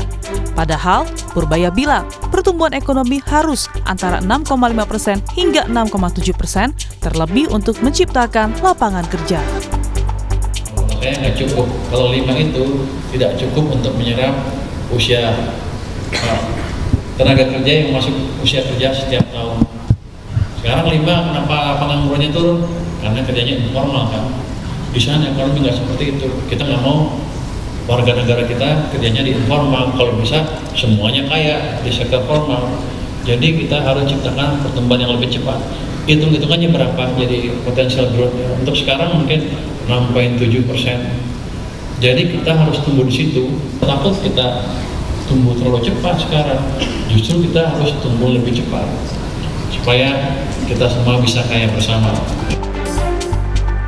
Berdasarkan data yang dirilis Badan Pusat Statistik Indonesia atau BPS, pertumbuhan ekonomi di kuartal 1 capai 4,87% dan di kuartal 2 5,12%. Purbaya percaya diri, ekonomi kuartal 4 tahun ini bahkan 5,5%.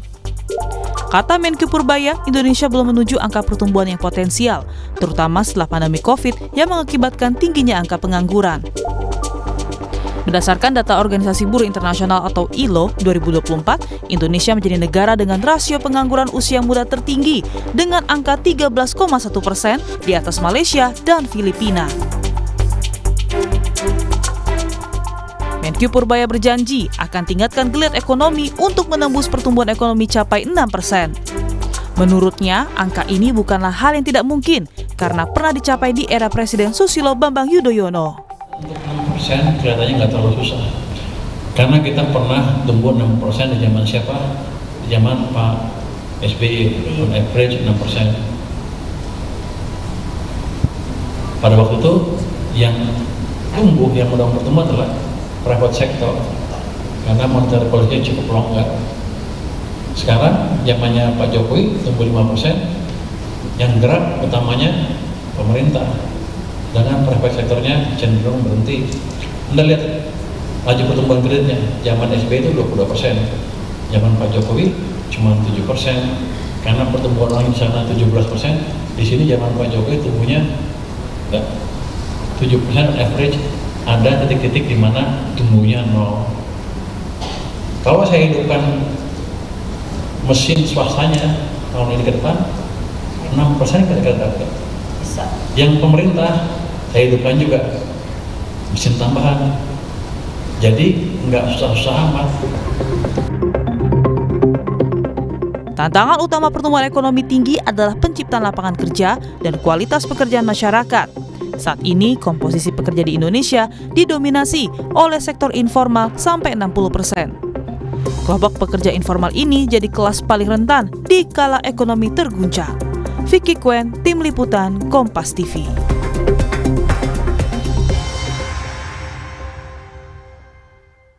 Menkyu Purbaya Yudhistha Dewa bilang ada yang sengaja menahan laju pertumbuhan ekonomi hanya di angka 5%. Siapa yang dimaksud? Dan bisakah laju ekonomi Indonesia di atas 5%? Kompas Bisnis akan tanya ke Kepala Ekonom Bank Permata Joshua Pardede. Selamat pagi Mas Joshua. Selamat pagi Okta. Mas Joshua, ini kayaknya ada sesuatu yang dar-der-dor yang baru lagi dari Pak Menkyu. Kira-kira ini siapa sih yang dimaksud Menkyu Purbaya yang sengaja nahan ekonomi di 5%-an?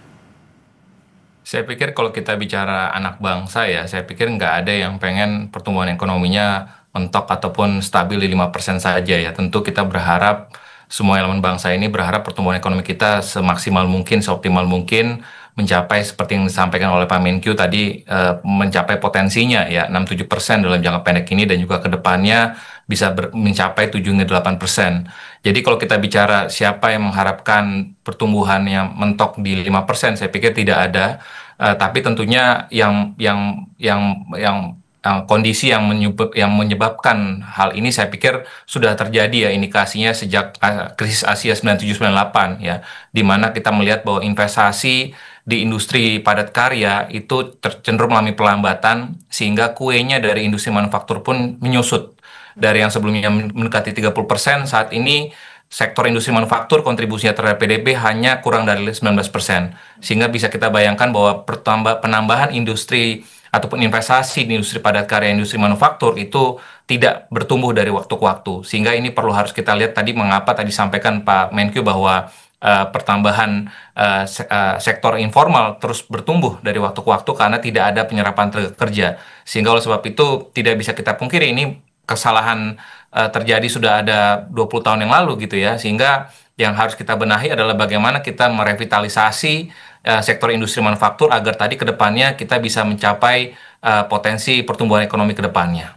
Oke, kalau Mas Yosua bilang dirasa kayaknya kalau person kayaknya nggak ada, tapi justru kondisinya. Nah, Mas Yosua, tapi Menq kan bilang nih, jangan cuma 5%, harusnya minimal 6,5 buat serap tenaga kerja. Tadi sudah disinggung soal investasi yang harusnya ya bisa digeber. Fiskal harus dikasih vitamin apa nih ke iklim investasi, Mas Yosua?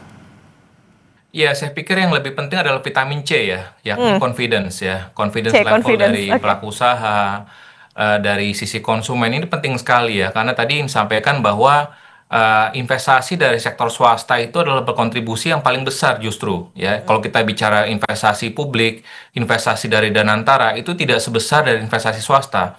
Jadi bagaimana pemerintah dalam hal ini kebijakan fiskal dan juga kebijakan moneter dan juga kebijakan struktural lainnya untuk bisa mengakselerasi, mengungkit ya confidence level dari pelaku usaha, dari investor swasta agar bisa confidence ya untuk bisa berinvestasi, melakukan ekspansi bisnisnya. Dan ini tentunya tidak perlu dinyatakan, nyatakan bukan hanya dengan insentif fiskal saja, tapi juga dengan reform struktural yang sudah kita lakukan sebenarnya dalam 10 tahun terakhir ini, namun belum cukup ya. Kalau kita lihat dengan Undang-Undang Cipta Kerja, Undang-Undang HKPD, ini belum cukup ya. Artinya perlu ada lanjutan reformasi struktural yang lebih nyata lagi terkait dengan proses perizinan, dan kemarin juga sudah dinyatakan oleh Pak Menkyu bahwa Kementerian Keuangan sendiri ini menjadi wasitnya ya. Kalau misalkan ada hal-hal perizinan yang mungkin dipersulit, nah ini bisa dilaporkan langsung kepada Pak Menkyu sehingga nanti akan di follow up oleh Kementerian Keuangan. Sehingga ini saya pikir menjadi salah satu wujud nyata bagaimana untuk bisa memboosting ya confidence level dari konsumen, meningkatkan tadi confidence level dari para investor khususnya sektor swasta agar ini bisa mengungkit lagi investasi, karena kalau kita lihat investasi saat ini baru stay ataupun stabil di kisaran 5%. Jadi kita butuh investasi bisa melonjak lagi 6-7% dan bahkan bisa lebih lagi agar tadi bisa menciptakan lapangan pekerjaan ya, dan ujung-ujungnya ini akan bisa berdampak juga kepada tadi peningkatan daya beli, dan ujung-ujungnya nanti akan bisa meningkatkan juga pertumbuhan ekonomi kita mencapai potensinya. Oke, nggak cukup cuman insentif, tapi juga reform struktural juga perlu, karena tadi punya multiplier effect juga ke bagaimana serapan tenaga kerja. Mas Yosua, Menkyu kan bilang tidak akan ada burden sharing lagi dengan Bank Indonesia. Bukankah harusnya memang demikian? Kenapa harus diucapkannya sama Menkyu? Kenapa bukan BI? Ini artinya apa sih? Ya, saya pikir memang beberapa waktu yang lalu terkait dengan beberapa skema ya, skema dari sisi burden sharing kan memang ini harus dinyatakan ya. Artinya mungkin terkait dengan independensi Bank Indonesia yang harus diperkuat ya. Ini harus dinyatakan karena ini harus kita lihat bagaimana sentimen di pasar keuangan ya, khususnya di pasar obligasi dalam 2 bulan terakhir ini, khususnya dari sisi perspektif investor asing, ini kurang begitu kondusif ya, di mana masih terjadi capital outflow ya dari sisi investor asingnya di pasar obligasi, sehingga perlu dikonfirmasi ya, khususnya dari pemerintah dalam hal ini Pak Menteri Keuangan. Saya pikir ini wujud nyata bahwa independensi dari Bank Indonesia tetap dipertahankan, dan kedepannya pun juga ini akan meningkatkan lagi bahwa antara Kementerian Keuangan dan juga Bank Indonesia tetap ada sinergitas dan juga kolaborasi, namun tidak tetap menghormati juga independensi dari Bank Indonesia, karena tentunya kalau tadi ada hal-hal terkait dengan independensi Bank Indonesia yang diragukan, tentunya ini akan bisa mempengaruhi juga persepsi dari sisi investor asing, sehingga ini nanti akan memperburuk juga nanti capital outflow di pasar obligasi dari sisi investor asing. Sehingga saya pikir ini perlu dikonfirmasi ataupun dinyatakan oleh Pak Menkyu dalam berbagai forum ya, dan ini saya pikir jelas sekali, karena mungkin dalam beberapa waktu sebelumnya terkait dengan revisi Undang-Undang P2SK ya, lalu juga terkait dengan burden sharing ini, mungkin bukan burden sharing skemanya ya, tapi terkait dengan beberapa pembiayaan melalui skema pembelian di secondary market yang sebenarnya lumrah ya, dan memang ini bukan berarti burden sharing sebenarnya, tapi mungkin diartikan oleh berbagai media itu adalah burden sharing, tapi semestinya ini bukan burden sharing, dan ini saya pikir dinyatakan langsung oleh Pak Menkyu, dan ini saya pikir akan mengkonfirmasi dan akan memberikan confidence level juga buat para investor asing khususnya, agar agar melihat bahwa independensi Bank Indonesia akan terus dipertahankan ke depannya. Oke, ini harus sinergis dan juga kompak nih antara Kementerian Keuangan dan juga Bank Indonesia, karena apa yang keluar dari pernyataan Pak Menkyu ini juga diperhatikan oleh pasar. Mas Joshua, nanti kita lanjutkan kembali dan saudara tetap bersama kami di Kompas Bisnis.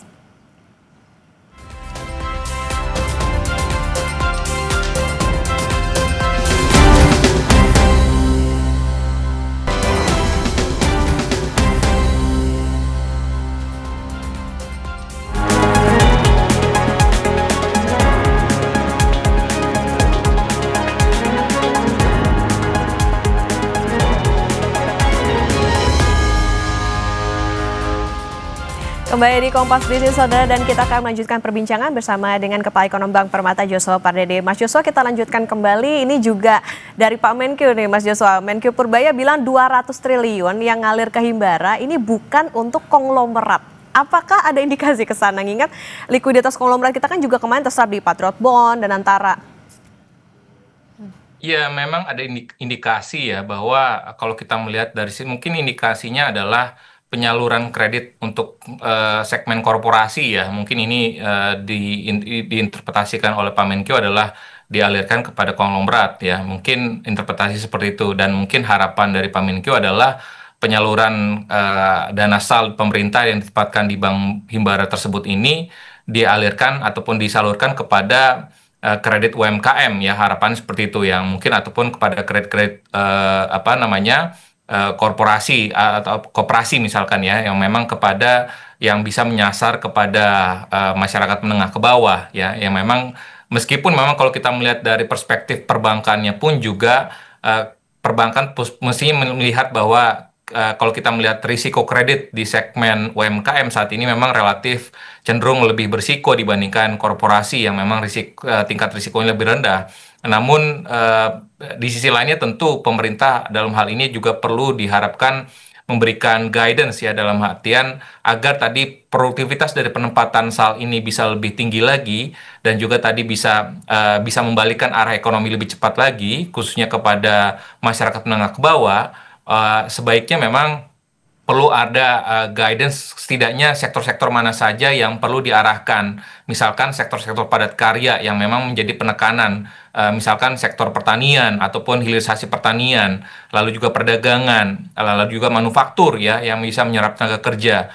Ya, tentunya ini menjadi salah satu harapan kita semua bahwa penempatan dana sal ini bisa produktif ke depannya, sehingga ini akan bisa mengakselerasi khususnya pertumbuhan ekonomi dalam jangka pendek ini, yang dilihat yang menurut asesmen dari Pak Menkyu sendiri bahwa likuiditas keuangan ataupun perekonomian memang cenderung sedikit terhambat ya di pertengahan tahun ini. Namun setelah dengan adanya penempatan dana sal pemerintah tersebut, menurut data BI pun juga sudah menunjukkan tanda-tanda perbaikan ya, dan kalau kita melihat dari sisi pertumbuhan M2 dan juga M0 adjusted pun juga sudah menunjukkan tren meningkat, sehingga kita bisa nyatakan bahwa sudah ada peningkatan likuiditas. Namun tentunya perlu ada peningkatan produktivitas juga dari sisi penyaluran kredit, agar tadi dampak kepada perekonomian pun juga akan bisa lebih tinggi lagi.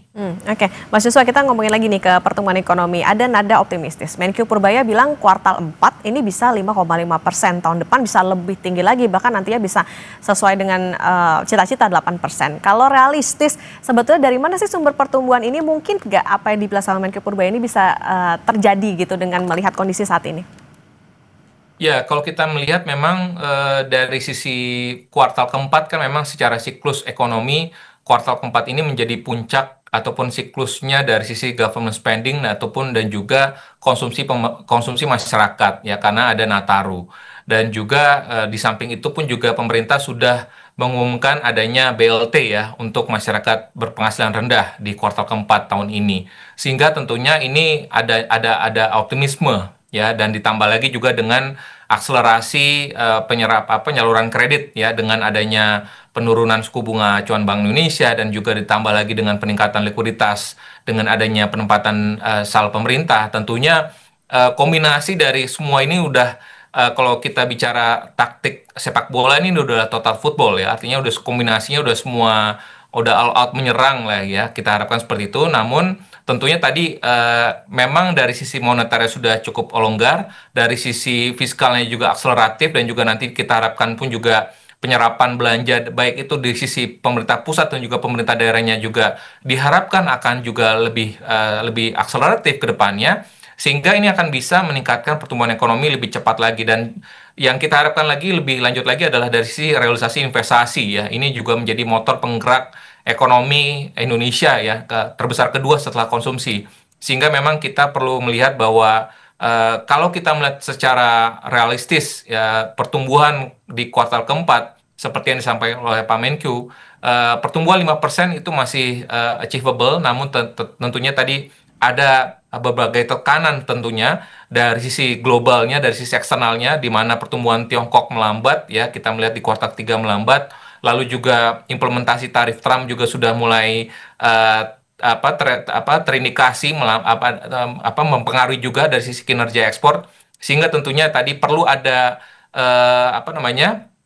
insentif lanjutan lagi ya, khususnya kemarin juga sempat ada beberapa wacana misalkan terkait dengan penurunan misalkan PPN ataupun terkait dengan skema TER dari PPh 21 untuk karyawan, sehingga saya pikir ini beberapa hal yang harus dipertimbangkan juga oleh pemerintah dalam hal ini untuk bisa menggenjot konsumsi masyarakat yang sampai dengan saat ini sebenarnya kalau kita melihat post pandemic itu belum balik ke level 5% ya, sehingga padahal kalau kita lihat sebelumnya pada saat sebelum pandemi kalau kita bisa mencapai 5% saja per konsumsi rumah tangga kita, itu pertumbuhan ekonomi kita saja itu bisa mencapai 5% dengan mudah. Jadi oleh sebab itu kalau kita bisa mencapai konsumsi rumah tangga 5% dan ditambah lagi dengan peningkatan investasi dan juga percepatan akseleratif dari sisi government spending-nya, tentu saya pikir pertumbuhan di atas 5% itu akan bisa tercapai tentunya, tapi dengan catatan kembali lagi dari sisi peningkatan produktivitas dan juga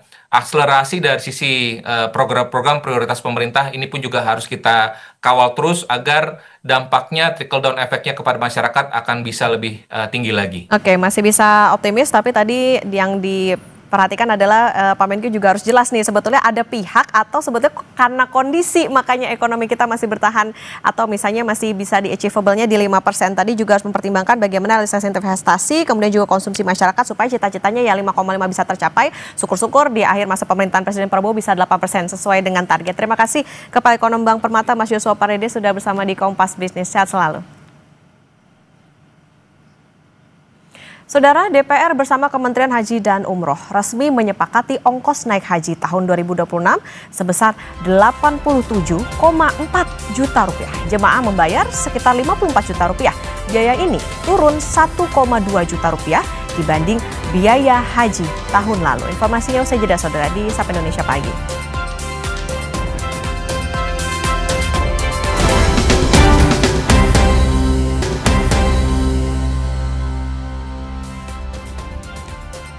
Kembali bersama kami di Kompas Bisnis, Saudara. Komisi 8 DPR RI bersama Kementerian Haji dan Umroh resmi sepakat ongkos haji tahun 2026 sebesar 87,4 juta rupiah. Biaya ini turun 1,2 juta rupiah dibanding biaya haji tahun lalu. Per satu kloter yang sama. Komisi 8 DPR RI dengan Kementerian Haji dan Umroh sepakat memotong biaya haji hingga 1,2 juta rupiah. Setelah dipotong subsidi, nantinya jemaah haji wajib membayar sisanya sebesar 54,1 juta rupiah. Ketua Komisi 8 DPR RI memastikan fasilitas haji tahun 2026 tetap dimaksimalkan dan tidak akan mengganggu kenyamanan jemaah haji yang akan beribadah. Kami bersepakat dan berkomitmen dengan pemerintah bahwa kita telah mengunci di awal pelayanan tetap terbaik bagi jemaah, baik pemondokan, baik konsumsi, transportasi, itu semua kita kunci dengan kualitas terbaik dengan spesifikasi yang sudah ditentukan. Kita meyakini bahwa itulah yang terbaik buat jemaah. Bukannya Sapa Indonesia Pagi?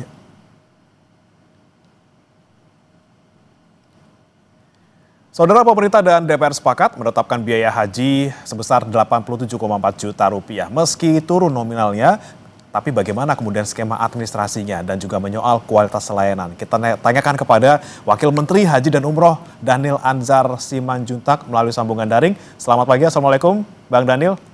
Selamat pagi, Assalamualaikum Mas Bre. Waalaikumsalam. Sehat selalu. Sehat selalu Bang Dhanil. Bang Dhanil, ini kan ongkos haji akhirnya turun ya jadi 87,4 juta rupiah per jemaah. Tapi nanti yang dibayarkan jemaah kan 54,1 juta. Nah ini rinciannya seperti apa? Karena kan memang setiap jemaah dulu saat daftar sudah store 25 juta. Jadi yang berangkat tahun depan ini berapa biaya pelunasannya? Baik, saya jelaskan secara rinci ya Mas Bre. Pertama, namanya BPIH. BPIH itu biaya penyelenggaraan ibadah haji. Nah, biaya penyelenggaraan ibadah haji yang akan digunakan oleh Kementerian Haji dari total keuangan haji, dalam hal ini setoran dari BPKH dan kemudian setoran dari jamaah, itu adalah tahun ini menjadi 87.409.365 rupiah, turun sebesar 2 juta dibandingkan tahun yang lalu. Tahun lalu itu sekitar 89.410.259 rupiah. Jadi BPIH-nya turun jadi 2 juta. Tadi saya sebutkan dari 89 jadi 87 juta tahun ini. Nah, dari komponen 87.409.000 rupiah tersebut nanti dibagi 2 komponen, yaitu 54.193.807 rupiah itu yang dibayarkan jamaah, itu yang disebut nanti istilahnya BIPIH atau biaya perjalanan ibadah haji yang akan dibayarkan jamaah sebesar 54.193.807 rupiah. Nah, kan tadi pertanyaan Mas Bre, berapa yang akan dibayarkan jamaah? Ketika jamaah dulu mendaftar beberapa tahun yang lalu, ketika mereka ambil nomor porsi, mereka kan sudah membayar 25 juta. Berarti yang akan dilunasi oleh jamaah itu tinggal dikurangi. Jadi 54 juta yang sekarang jadi BP atau biaya perjalanan ibadah haji itu dikurangi 25 juta. Yang akan dibayar jamaah tinggal 24 juta, berarti 54 kurang 25 juta. Ya? Berarti yang akan dibayarkan jamaah itu sekitar 29 ya, 29 juta. Nah, 29 juta itu masih akan dikurangi oleh oleh Kementerian Haji dari virtual account. Virtual account-nya jamaah dari nilai manfaat. Jadi kan jamaah 25 juta itu mereka taruh ke bank penerima setoran yang dikelola oleh BPKH. Mereka punya virtual account. Di virtual account itu selama masa menunggu pasti ada nilai sharing nilai manfaat dari BPKH. Rata-rata itu sekitar 2 jutaan. Sehingga kemungkinan rata-rata jamaah di seluruh Indonesia itu akan membayar sekitar 20, berarti kalau 29 kurang 2 juta lah, berarti sekitar 26 jutaan. Estimasinya itu. Nah, tergantung nanti dari embarkasi mereka berangkat berapa. Karena semakin jauh jarak itu akan mempengaruhi ongkos penerbangan. Biasanya Aceh itu karena relatif lebih dekat ke Saudi Arabia, biaya penerbangannya relatif lebih murah dibandingkan misalnya Jawa Timur atau lebih timur ke Indonesia. Jadi BPIH-nya turun 2 juta, BIPIH-nya itu turun sekitar 1,2 juta. Jadi prinsipnya adalah Mas Bre, ongkos naik haji ini seperti perintah Presiden Prabowo Subianto itu konsisten kita turunkan. Namun sebenarnya Mas Bre, kalau kita mau hitung-hitungan menggunakan pendekatan financial cost atau economic cost, sebenarnya ini adalah tantangan yang berat. Kenapa tantangan yang berat? Karena dari satu sisi patokan dolar kita tahun ini kan sekitar 16.500. sedangkan tahun lalu 16.000. Sehingga kalau kita hitung menggunakan pendekatan keekonomian, itu sebenarnya harusnya naik sekitar 2.700.000. Namun komitmen Presiden ingin minta kita untuk memangkas semua komponen-komponen kos yang dianggap mengalami inefisiensi. Nah, itulah yang kami lakukan bersama dengan DPR dan akhirnya berhasil turun 2 juta ini. Bang Daniel, tapi kan ini kalau kita lihat memang seharusnya kan naik 2 juta gitu kalau kita lihat kurs dolar gitu ya, tapi justru malah turun. Ini gimana dengan kualitas yang diberikan? Apakah nanti tetap sama atau justru bisa meningkat gitu untuk tahun depan? Ya, memang Mas Bre, sejak awal kita sudah kunci supaya tidak ada penurunan kualitas pelayanan, tapi harus turun biaya. Bagaimana caranya? Maka kita melakukan penelusuran secara detail terhadap kos-kos yang mengalami inefisiensi. Sebenarnya banyak sekali kos-kos yang memungkinkan untuk kita turunkan pada saat itu, karena kalau cara ekonomis nggak mungkin. Nah, setelah kita telusuri, Presiden Prabowo memerintahkan telusuri semua detail. Karena di detail-detail itu yang sering saya sebutkan ada potensi kebocoran. Maka kemudian kami telusuri detail-detail itu bersama dengan Komisi 8, maka berhasillah kita bisa turunkan sekitar 2 juta itu. Jadi pelayanan tidak akan sama sekali mengalami penurunan, malah justru PR kami adalah menaikkan pelayanan. Kenapa? Karena misalnya ya terkait dengan pelayanan di Yarmusna, pemondokan ya, kemudian akomodasi, itu sangat memungkinkan kita untuk justru mengupgrade pelayanan-pelayanan itu tadi. Ini tantangannya Bang Daniel ya, bagaimana meningkatkan di kala efisiensi ini. Tapi Bang Daniel, selain biaya haji yang turun, ini kan juga masa tunggu disamaratakan jadi 26 tahun nih. Ini mulai berlakunya kapan? Ini buat pendaftar baru yang baru daftar atau juga berlaku buat pendaftar yang sebelumnya sudah mendaftar? Ya, ini berlaku untuk seluruh pendaftar. Artinya begini, pertama, selama ini perhitungan kuota per provinsi kita itu tidak transparan, tidak akuntabel. Bahkan temuan BPK menyatakan bahwasannya ada pelanggaran undang-undang terhadap perhitungan kuota karena tidak sesuai dengan formula yang ada di undang-undang. Ada afirmasi dan sebagainya. Nah, tahun ini kami bersepakat dan Pak Menteri, saya, kemudian DPR menyatakan kita ingin sepenuhnya berdasarkan undang-undang. Jadi semua masyarakat publik bisa membuka datanya. Misalnya begini, formulanya itu adalah, Mas Bre, ini sebagai edukasi kepada masyarakat. Jadi formulanya itu adalah jumlah kuota provinsi sama dengan daftar tunggu per provinsi dibagikan jumlah daftar tunggu nasional dikali kuota haji nasional.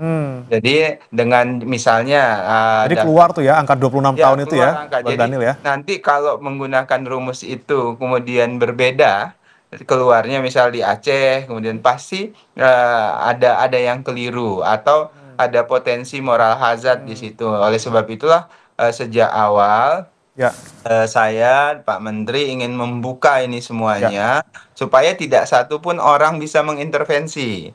Makanya kan saya, Pak Menteri, tentu punya kealpaan karena mengawasi seluruh Indonesia. Makanya kami ingin memastikan seluruh ASN, pejabat di daerah jangan main-main dengan kuota haji di daerah. Jadi kita harus pastikan sesuai dengan rumus itu. Oke, kita pastikan nanti kita awasi gitu ya bersama-sama Bang Daniel di daerah seperti apa, dan juga kita nantikan bagaimana penyelenggaraan ibadah haji tahun depan, semoga tetap lancar dan juga tentunya jemaah juga bisa mendapatkan manfaat yang seharusnya mereka dapatkan. Terima kasih Bang Daniel Anzar Simanjuntak, Wakil Menteri Haji dan Umroh, sudah bergabung bersama kami di Sapa Indonesia Pagi. Selamat pagi, Assalamualaikum. Waalaikumsalam warahmatullahi wabarakatuh. Terima kasih. Saudara, kami akan kembali dengan informasi lainnya. Sejumlah kendaraan ringsek akibat tertimpa pohon saat pengerjaan revitalisasi alun-alun Kabupaten Sidoarjo, Jawa Timur. Usai jeda.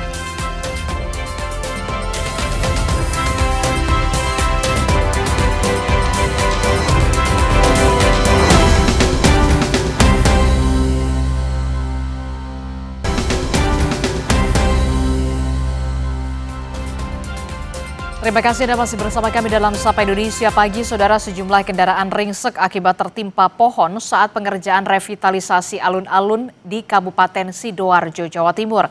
Tidak ada korban dalam peristiwa ini.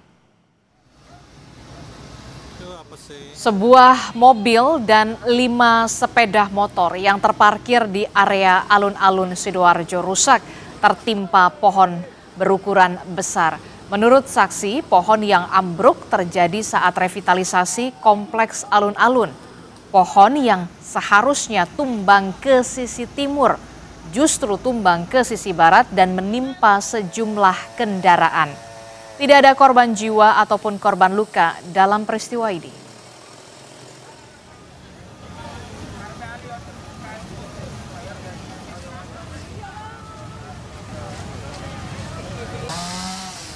Kita beralih ke informasi lain, Saudara. PT Sarana Multi Infrastruktur Persero kucurkan dana senilai 150 miliar rupiah kepada Universitas Gadjah Mada melalui kerjasama pembiayaan pengembangan rumah sakit akademik RSA UGM.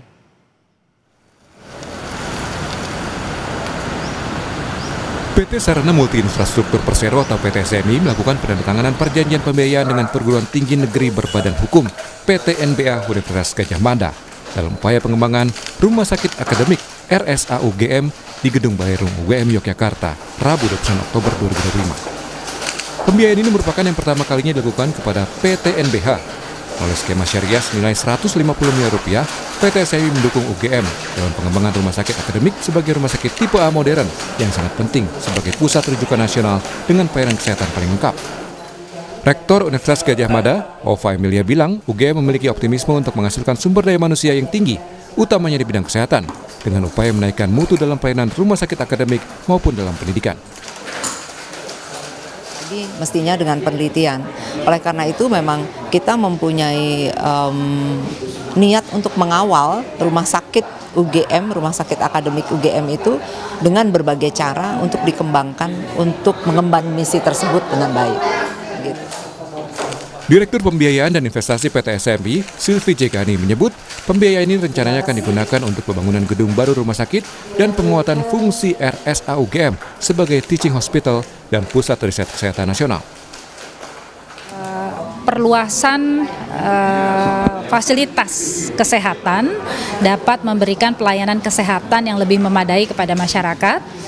Sekaligus di bidang pendidikan, karena ini adalah rumah sakit akademik, bisa menyediakan ruang kerja dan ruang belajar bagi tenaga-tenaga medis dan juga mahasiswa yang lebih lengkap dan lebih memadai. Direktur Utama PT SMI, Reynaldi Hermansyah, bilang langkah strategis ini merupakan model pembiayaan kreatif bagi PT NBH dalam mengakses dan mengelola keuangan secara mandiri. Jadi pembiayaan ini merupakan suatu tonggak sejarah baik bagi kami dari PT Sarana Multi Infrastruktur maupun juga bagi PT NBH di Indonesia. Dan ini juga seiring dengan kita menjunjung tinggi salah satu asca cita, yaitu untuk ketahanan manusia Indonesia. Tak hanya itu, pihaknya pun turut mengajak seluruh PT NBH Indonesia untuk bisa memanfaatkan skema pembiayaan kreatif semacam ini dalam upaya mengembangkan dan memaksimalkan potensi PT NBH di bidang pendidikan dan kesehatan. Gina Wirana Putri, Dedi Setio, Kompas TV, Yogyakarta. Pemerintah Kabupaten Berau, Kalimantan Timur menggelar lomba perahu panjang tradisional. Ajang tahunan ini menggabungkan warisan budaya dan pariwisata. Pemerintah Kabupaten Berau, Kalimantan Timur menggelar lomba perahu panjang tradisional di Sungai Segar. Kegiatan ini diikuti 20 tim dari berbagai daerah dan komunitas di Kabupaten Berau. Perahu panjang merupakan salah satu warisan budaya turun-temurun masyarakat Kabupaten Berau. Ajang tahunan ini juga digelar untuk mempertahankan tradisi sekaligus mempromosikan keanekaragaman wisata yang dimiliki Kabupaten Berau. Bupati Berau, Sri Juniarsi mengatakan, dengan adanya kegiatan ini, masyarakat dapat menjaga kebersihan Sungai Segar. Lomba perahu ini adalah merupakan sebuah adat istiadat yang selalu dilaksanakan secara turun-menurun, sehingga wajib untuk kami laksanakan. Dan pada kali ini kami sudah selesai melakukan kegiatan tersebut, dan tentu saja kegiatan ini kami tayangkan melalui media sosial dan juga YouTube dengan harapan dengan adanya kegiatan ini dan kegiatan di media sosial ini bisa mengundang ketertarikan para pencinta olahraga tradisional yang kemudian dapat juga menarik para pendukung dan peminat pariwisata yang ada di Kabupaten Berau. Dengan adanya potensi pariwisata yang ada di Kabupaten Berau, kemudian juga dengan beragam suku budaya yang ada di Berau, dengan kearifan lokal yang ada di Kabupaten Berau, tentu kami berharap semua ini dapat menjadi sebuah kebanggaan dan menjadi ketertarikan bagi turis nasional maupun mancanegara. Dengan pesona alam dan warisan budaya yang beragam, dapat memperkuat potensi wisata dan menjadi penggerak pertumbuhan ekonomi masyarakat di Kabupaten Berau. Tim Liputan, Kompas TV. Saudara, informasi dari mancanegara masih akan kami hadirkan usai jeda. Israel kembali melakukan serangan militer di sejumlah wilayah Khan Yunis, Gaza, dan mengakibatkan puluhan warga tewas.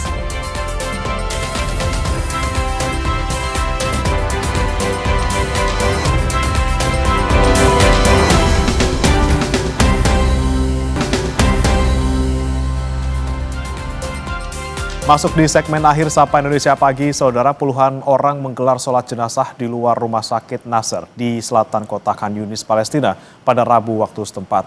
Pihak rumah sakit menyatakan menerima 20 jenazah. Sejumlah warga menangis dan meratap di samping jenazah orang-orang terkasih mereka yang terbungkus kantong putih.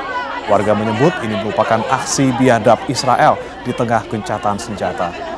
Otoritas setempat menyatakan Israel kembali melakukan serangan militer di sejumlah wilayah Khan Yunis, Gaza, dan mengakibatkan puluhan warga tewas.